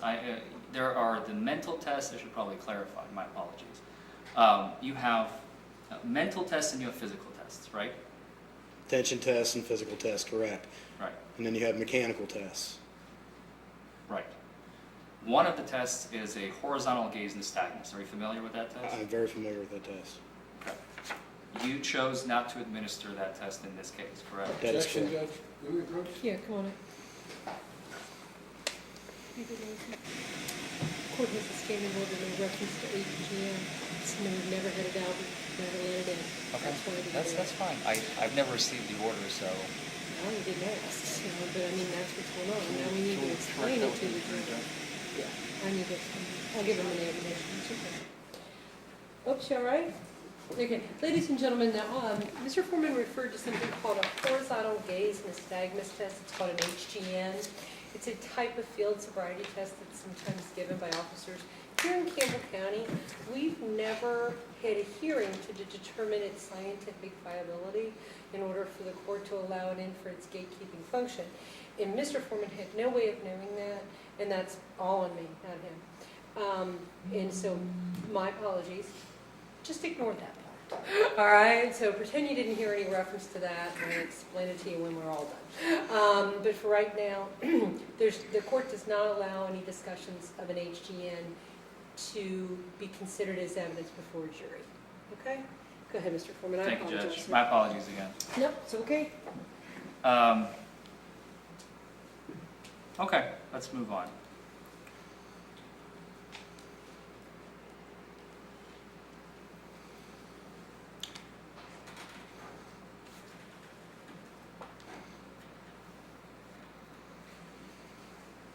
After you have completed, you asked Ms. Bryan to complete the 4 field sobriety tests, you have, as you already stated on direct examination, administered what's called a preliminary breath test. Objection. Just me a question. Sure, come on up. Thought we had this discussion, I told him he opened the door, he's going to go. He said he's okay, he can ask the number. You can ask him everything you want. He can ask the number, he's waiting. I'm concerned that he's gonna open the door to some kind of error, and it all. Oh, I'm sure it will, but I mean, who's waiting? I waive the error. I Who's can't really waiving use any it error, for, you can't use it. for appeals purposes. Okay, so Unless well, you want to preserve the error for you, which is fine, you are welcome to do that. As long as he's You never hurt waiving my the error for feelings. appeal purposes, Oh, he's waiving it, he There's said. even a case, it's Ellery v. Commonwealth, it's a 2012 Supreme Court case that says the Commonwealth, if a motion is made by a defendant, you may be familiar with this case, if a motion is made by a defendant, the Commonwealth may not introduce it, but the defense can introduce the number at any point, at any time. It's the defense's privilege. I'm So sorry. because he's waiving it, so then it makes it free game for you guys as well, right? Let's have at it. Let's see what happens. We've got it on review. Go ahead. Thank you, Your Honor. You're welcome. As I've just asked, after you have completed the battery, in this case of 4 tests, 2 mental, 2 physical, right? You administered a preliminary breath test. Correct. If we could play that portion of the video for the jury. Sure. I'm assuming you know where it is on the video. Yes, Your Honor. Okay, go ahead.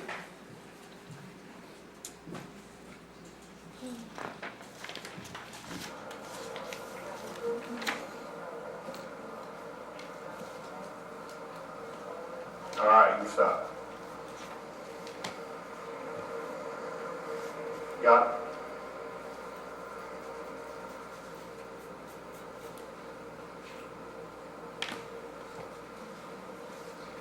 Ms. Bryan, was that your vomit or was that your friend's vomit? That was my friend's vomit. Okay. Okay.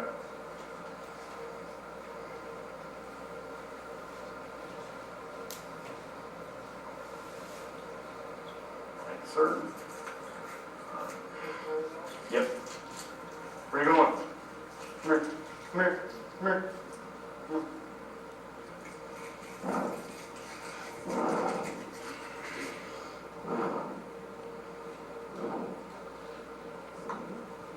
All right. Just to show you, I'm not cheating. It's all zeros, okay? What I need for you to do is blow in this instrument until I tell you to stop. Now blow into it. Come on.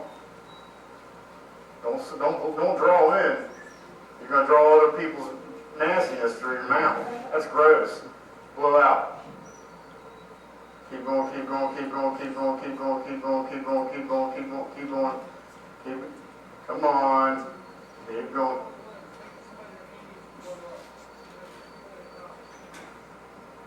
Come on. You're good. Come on.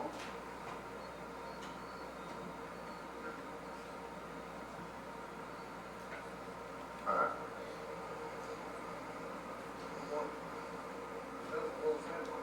Mm-hmm. Just a puff.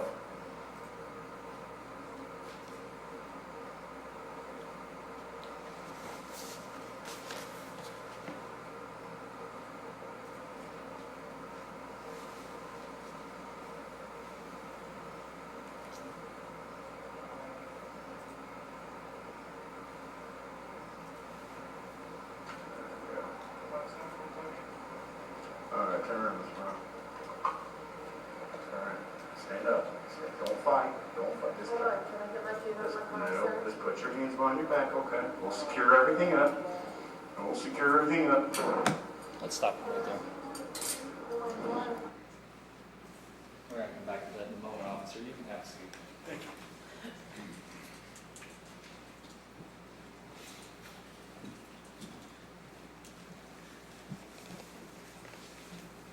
As I already asked you a few minutes ago before we played that portion, you administered something called a preliminary breath test, correct? Correct. And the acronym, which I'm probably going to be using since I'm so used to it, is a PBT, which you all use in the department as well, right? PBT? Yes. So when you refer to the PBT, you refer to the little device that you can administer in the field to an individual you suspect to be operating under the influence, correct? Correct. Before you administered the PBT, as we saw in the video, you brought the device up to her and said, just to show you that I'm not cheating, it's all zeros. Okay? Do you remember that? Yep. You then instructed her to blow into the device, Yes. and afterwards, as we just heard, she asks you, what was my result? Yes. And you did not disclose her what the result was. I did not.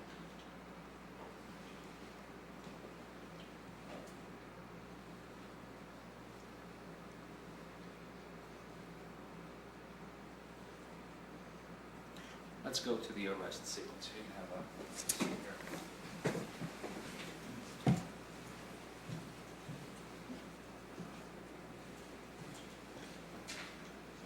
I don't really, not from here. Okay, that's fine. I'm taking the keys out of my car. I will get your keys for you. Okay. Come on back here. Yeah, be good. Just watch the vomit. Why are you handcuffing me? You're under arrest for driving under the influence. What did my breathalyzer say? This showed you a presence of alcohol. Tell me why. Don't fight. Just let's Are walk. you serious? Just walk. Stay in this Kill walk. me? Like, seriously? No, we're not gonna be killed. I'm fucking black. Yeah. Oh, for crying out loud. So what? So police don't kill black people? No. So can you show me what my phone says? I let you handcuff me. I did everything you asked me to do. Stop. Are you gonna tell me what I did Ma'am, wrong? listen, Miss Bryan, Are stop, you gonna stop. charge Miss me Bryan, for stop. resisting arrest? I'm not even You're gonna get I'm not arrest even doing resisting. anything. I'm Stop. going to jail. Yep. Can you at least shut my door? Can you shut my car door? Step No, in the before I car. get in the car, I need you to shut my car door. It Come on, doesn't let's work go. out. Let's go. Come on, hop in the car. Be good. Shut my car Sit door. down in the Shut my car. car door right now. You're going to get resisting arrest if you don't Why? get in. I let you handcuff me. Yet you're failing to get in the vehicle. Sir, can you shut my car door? It will be That's shut. all I'm asking. Before I get in the car, can you shut my car? Can you shut it and lock Look at the it? way you parked your car. We have to move the car in order so it doesn't get Park hit. it. I Yeah. didn't park it. I pulled over so you could pull me over. Remember? Sit down in the car. Do you know?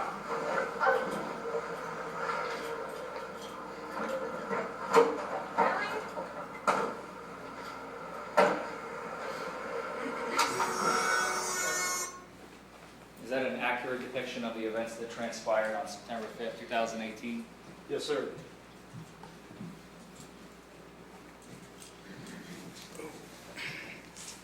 As we just heard, you asked Miss Bryan to put her hands behind her back, right? Correct. And you began placing your handcuffs on her arms, The wrist, yes. or wrists, I'm sorry. At which point she began asking for her belongings, I think namely her car keys from her Jeep. I think she wanted her vehicle secured. She asked about the keys and some things like that, and I told her I would get those items for her. She specifically asks, quote, "Can I get my keys out of my car, sir?" End quote. Okay, Do you remember that? that's correct. I'm quoting from the video. Thank you. And then your reply was, just put your hands behind your back, okay? Mhm. Does that sound right? Yes. And then she asks, why are you handcuffing me? Do you remember that? Yes, I do. And a couple of times we could hear her ask if she could know what she blew on the PBT, correct? Correct. And you declined. Told her it showed presence of alcohol. You tell her it showed the presence of alcohol. Correct. And then towards the end, we have a moment where she says, quote, "I let you handcuff me.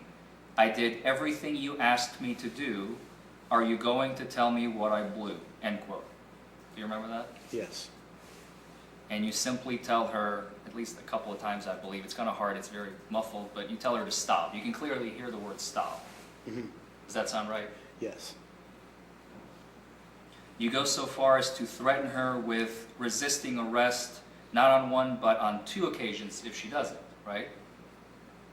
She was being resisting at that time. She could have very well been charged with resisting arrest for what she had done. That's not my question. My question is, you, on video, as we just heard, tell her that she could be charged with resisting arrest, correct? Correct. We could also hear her say at least 3 or 4 times, asking you collectively, individually, it's unclear, to shut my car door. Yes? Yes. And lock it. Yes.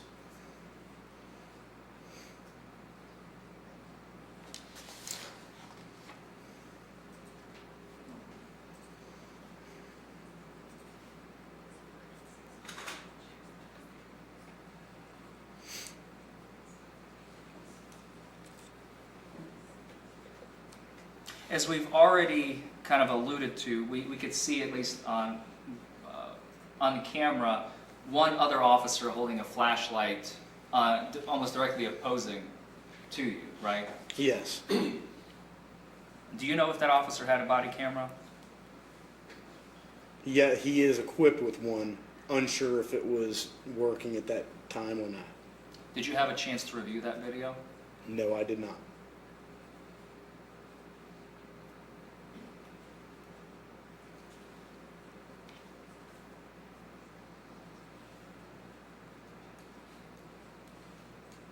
Your Honor, may we approach?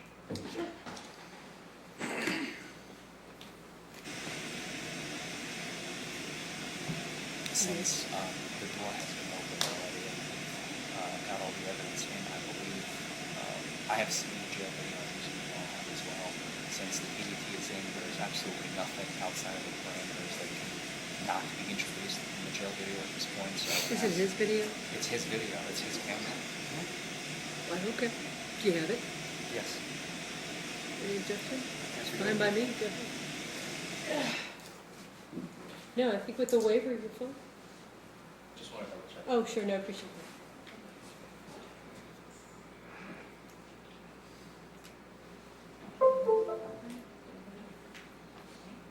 I just wondered. I'm assuming we just close this out and then we'll find it. We watch again. Should be the E public, I think. I don't know.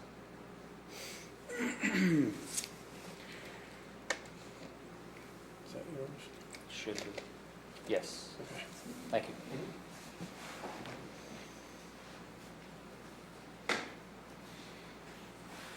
So, Officer Selby, after you handcuffed, no, strike that. After you placed Ms. Bryan in, was it your cruiser or was it somebody else's cruiser? It was my cruiser. Your cruiser. You placed Ms. Bryan in your cruiser. We could clearly see, we hear this vibration. That's you turning off your badge camera, correct? Yes. At some point, you resume playing that video. You turn your badge cam back on, Yes. and that is at the jail, correct? That's at our processing room at our police department, Processing room in the police department. where our intoxilyzer's at. Do you remember doing that? Yes. Did you have a chance to review this video prior to coming into court today? From my camera in the processing room? From your camera in the processing room? Yes. For trial purposes, Your Honor, I'd like to mark this as Defense Exhibit A. No. Thank you. You feel Let free me to- stop and say, is it on a separate disc or is it on the same disc that we've been looking at? Brian, My apologies, I don't understand the question. Okay, we've got one disc that's been entered as prosecution's exhibit. Is the information that you want to put in as a defense exhibit on the same disc? No, they're on my flash drive. which I I'm, believe the same file. If the question, Judge, is does the disc that we tender to the court contain the video that we believe he's showing? I think the answer to that is yes. Oh, I just want to make sure that I can note it for the record purposes, is that that's your evidence that's been submitted. understood, Your Unless you Honor. want me to take your flash drive. No, I do not, thank I you. don't think you would, okay, thank you. Well, then note that it becomes, can we make it just a joint exhibit A and B then, or joint exhibit We have no objection to that. A1? Is that okay with you? Absolutely, So Judge. we'll make the disc a joint exhibit 1, that way we don't have to worry about whose is whose, and we have it in the record. Thank you. Thank you, Your Honor. It's down the street. Just Brian, listen up. This is called the implied consent warning, okay? I will be requesting you submit to a test of your breath, blood, or urine, or any combination of these tests. I don't have to repeat, so you listen up, okay? I only have to read it one time, all right? I'm going to start over, but I need you to pay attention. You're asking me to repeat, all right? Okay. I will be requesting that you submit to a test of your breath, blood, or urine, or any combination of these tests. If you refuse to submit to any test which I request, your refusal may be used against you in court as evidence of your violation of KRS 189A.010, and your driver's license will be suspended by the court at the time of arraignment, and you will be unable to obtain an ignition interlock license during the suspension period. If you are convicted of KRS 189A.010, your refusal will subject you to a mandatory minimum jail sentence, which is twice as long as a mandatory minimum jail sentence will be imposed if you submit to all requested tests. The results of any test taken may be used against you in court as evidence of your violation of KRS 189A.010, subsection 1. If a test is taken, although your license will be suspended, you will be eligible immediately for an ignition interlock license allowing you to drive during the period of suspension, and if you are convicted, you will receive credit toward any other ignition interlock requirement arising from this arrest. If you submit to all tests which I request, you have the right to obtain a test or tests of your blood performed at your expense by a qualified person of your choosing within a reasonable time of the arrest. You have at least 10 minutes, but not more than 15 minutes to attempt to contact and communicate with an attorney. Do you wish to attempt to contact an attorney at this time? Do you know your attorney's name? Do you know their number? Your phone is in Eugene. And I have your phone. I have the yellow page over there. Are they listed in the yellow pages? Okay. I can be more happy to look that up for you and dial the number. What is their name? Larry Creech. You know how to spell it? Several different spellings of that, so.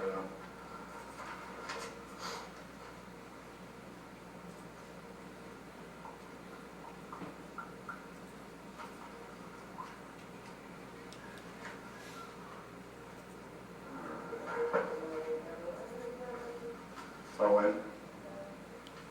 By the time we finish up here and get you down there, you'll spend 8 hours. You'll probably be around noon, 1 o'clock. They'll want you to be sober before they release you. How do you spell the last name again? I'm in the C's that start with a C or a K. You only have 15 minutes. So.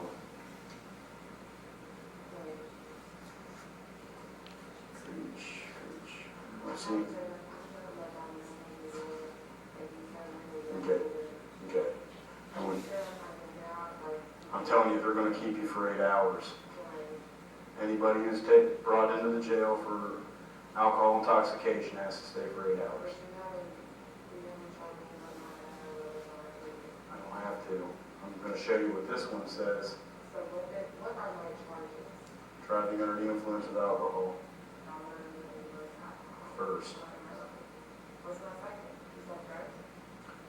Driving under the alcohol. Driving under the influence of alcohol first. I'm trying to find your attorney's name. I need you to help me find his name. How do you spell his last name? C-R-E-E-C-H? Okay, I'm not seeing any Creech anything. I see Lisa Crawford, Daryl Cox, and then D.L. Beck and Associates. Okay. So you do not want to contact an attorney? It's done, it's if I have my phone, I can call me now. I understand. Okay. Yeah.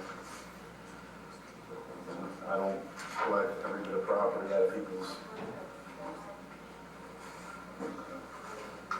Make phone contact when you get down there, okay? Yes, ma'am. I already told you why.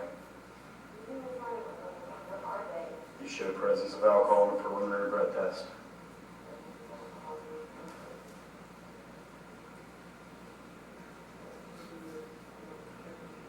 You told me you had one shot. Now it's 2 years. Now it's 2 years. No, I said, I have 2 years later, I have one shot. I think you and I both know that you've had more than one shot, or 2 years. On that, maybe you hit a little bit more from your boss than what you really did. Right. Ms. Bryan, look at me. I've been doing this job for a long time. You have more, listen to me. Listen to me. Ms. Bryan, I understand that, and I'm sorry that's happening, okay? However, that negates the fact that I know exactly, I have a pretty good idea of what you drank tonight, and it's a hell of a lot more than one shot, okay? All right. Show presence of alcohol. Yeah, that's not true. I get that they only allow it, but that's not exactly what happened. Okay, if you telling yourself that, maybe you'll believe it.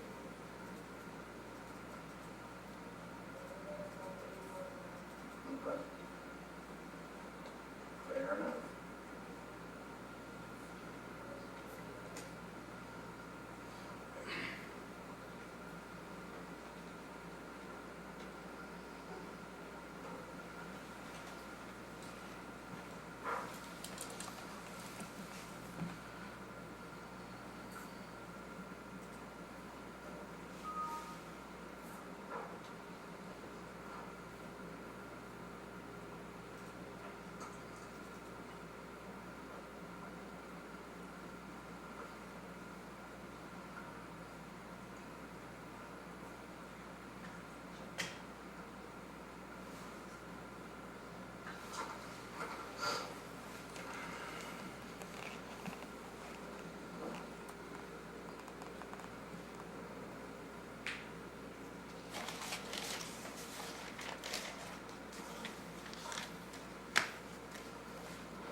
No, ma'am, they're in Eugene.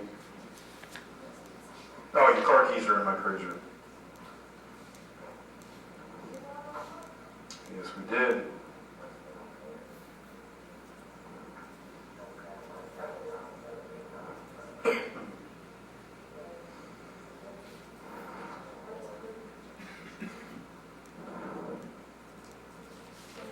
Pardon? No, I don't need your money. Got my own. You can trust me on that. Not this police. No,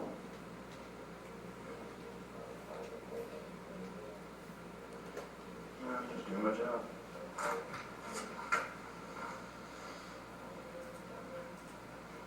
No, you don't. Not unless you work in California.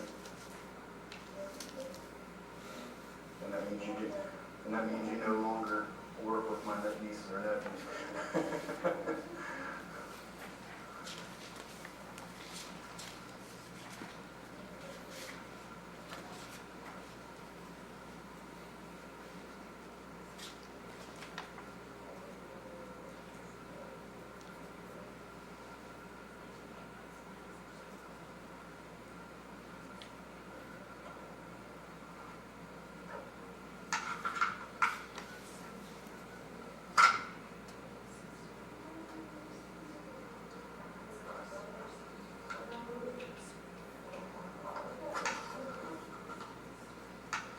Hey, Vanessa, this is Selby. Hey, can you tell me what that plate number was of the vehicle I stopped? I know it was Ohio, I just don't remember the.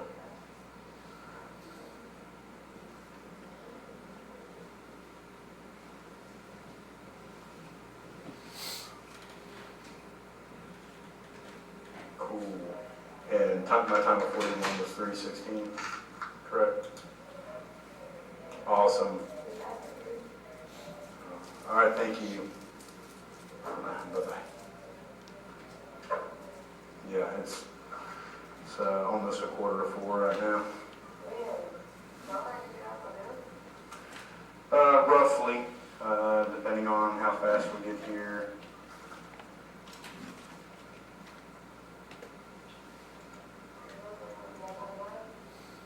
No. I don't believe so. Pardon? I don't know.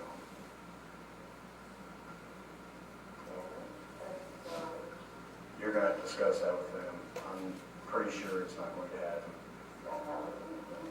The jail. Yeah. I'm glad I can answer all these questions for you while I'm trying to do this paperwork. It's awesome. I appreciate it.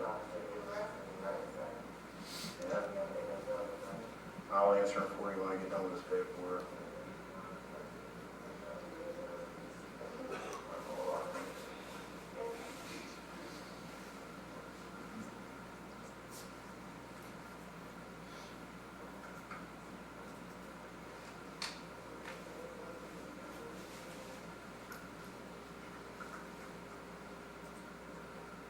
Pretty sure my daughter will not end up in the spot.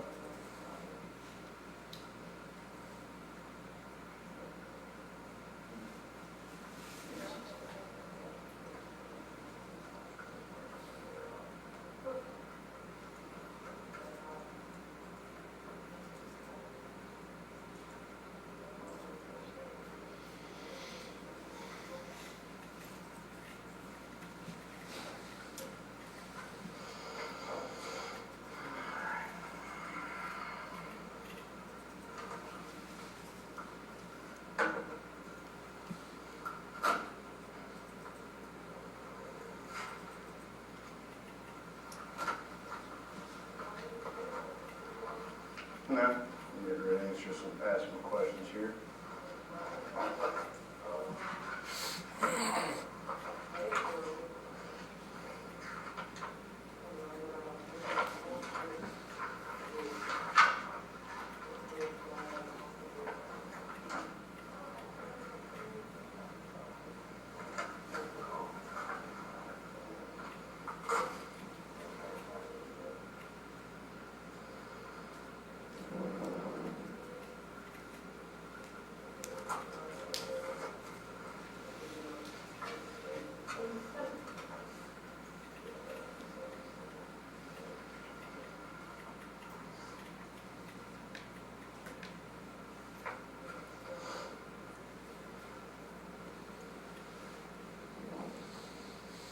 All right, Ms. Bryant, in the last 20 minutes, has anything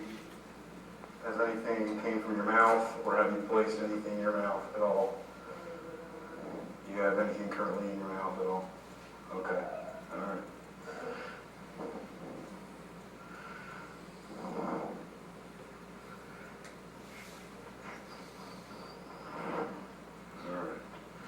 Based upon the information which I previously read to you, I now request you submit to a test of your breath. Will you now submit to the test? All right. Sounds good.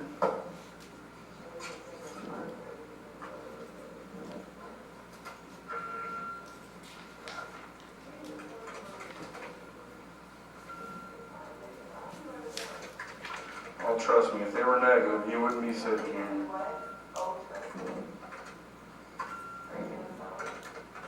Don't have to.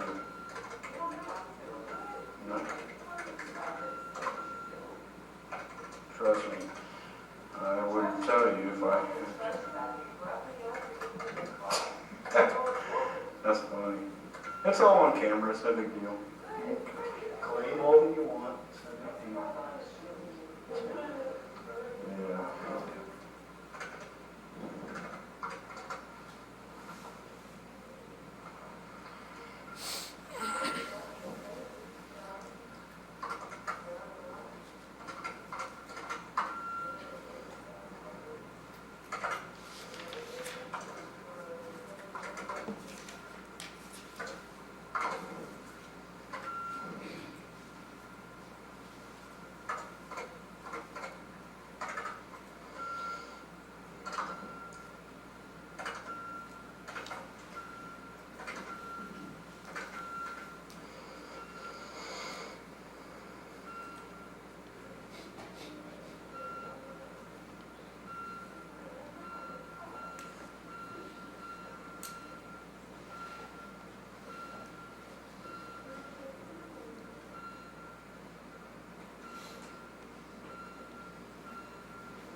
may have a seat, officer.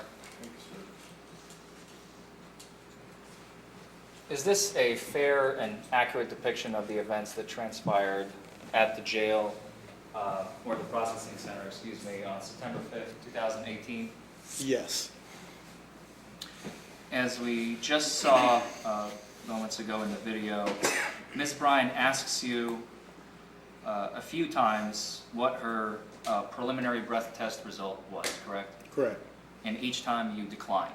Correct. To answer, you either answer, I don't have to tell you that, right? Yes. Or you say, it showed the presence of alcohol. Correct. Those are the two most common responses by you. Correct. And towards the end of the video, you offer her another breath test, correct? Are you referring to the intoxilyzer site right there? Yes, sir. Yes. And she replies with negative. I thought she said no, but she's very well. Whichever she said. She no. declined, Yes, right? she declined, correct.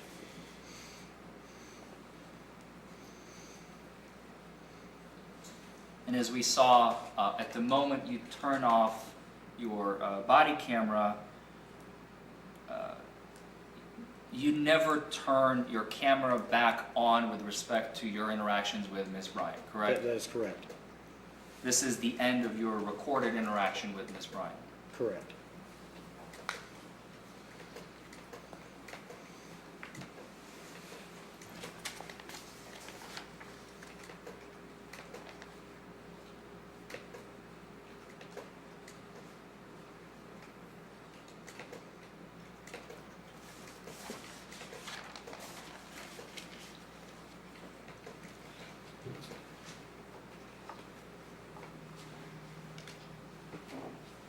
Her phone was left back in her Jeep, correct? Correct.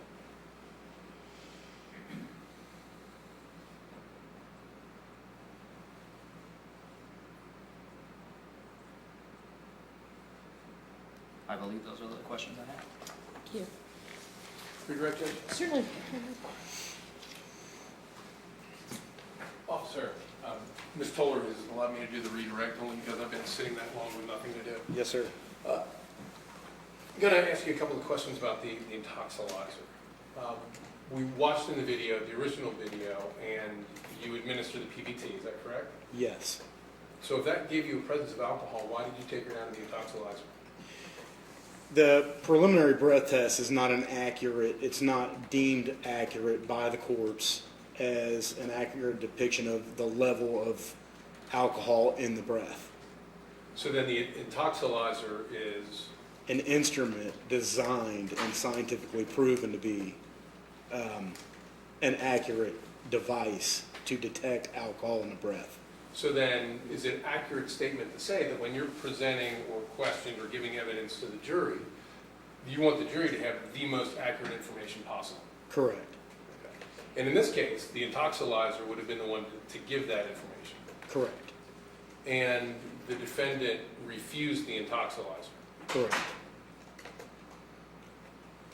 Is the how accurate is the PBT then? Asked and answered, Your Honor. He's phrasing it different now, though. Go ahead. How accurate is the PBT? PBT is fairly accurate. Okay. You didn't note anywhere in the report, I don't believe, the number that the PBT came back with. Correct. Is that again because it's normally less accurate than the intoxilyzer? It's because it's inadmissible and not recognized by the courts as admissible evidence. Okay, well, we've crossed that threshold, so I guess I'll just straight out ask you the million-dollar question. Yeah. Do you know the number of the PBT? I believe it was a 165. 165, and what is the level, to your knowledge, that the presumption is that someone's intoxicated in the Commonwealth? Anything over 0.08. So the PBT came back with a level that was twice as high as the legal limit in the Commonwealth? That is correct. We heard also a lot on cross-examination about the defendant's physical coordination. I believe he went through the videos one at a time, and stated basically that physically she was rather coordinated. Is that a fair summation? That is fair summation. You're perilously close to me. Thank you, Judge. Yeah, he's ready, so I'm going to stop you. All right. Officer, how important is judgment in operating a vehicle? I would say it's very important. How important is comprehension of your surroundings mentally? How important is that? Very important. How important is mentally understanding physically where you are? Very important. If you're physically coordinated, but you mentally can't discern, say, a street sign, is it possible that you could end up driving the wrong way down the road? For instance, northbound in a southbound lane? Yes. Physically, you could maneuver the vehicle, but you're going into head-on traffic. Correct. What about mentally being able to comprehend where you are in your lane? How important is that? It's very important. If you don't mentally comprehend where you are in that lane, is it possible that you could almost hit parked cars? Correct. Among others. And your testimony, I believe, is that you've been an officer for 19 years? Yes. In all of those 19 years, well, let me ask one before that. The defendant stated that the vomit that was in the cup was from her friend. Is that correct? That is correct. In your 19 years on the force, I've got one more before that as well. When you approached the vehicle, was the driver's window closed? I believe it was. So the vehicle was closed, no fresh air blowing through? Correct. In your 19 years on the force, how many times have you stopped a vehicle where an individual had vomit that they were driving around in a closed vehicle, just with vomit in a container in the car? Never. Thank you. Nothing further, Judge. Sir, read cross. Very briefly, Your Honor. Sure.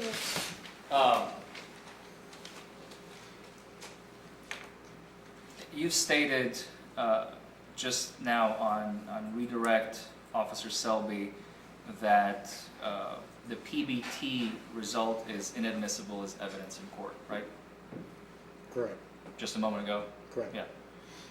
And you've also stated, and I wrote this down verbatim, quote, it is not an accurate depiction of alcohol in the breath, end quote. Correct. No further questions. Nothing further, Judge. Okay. All right.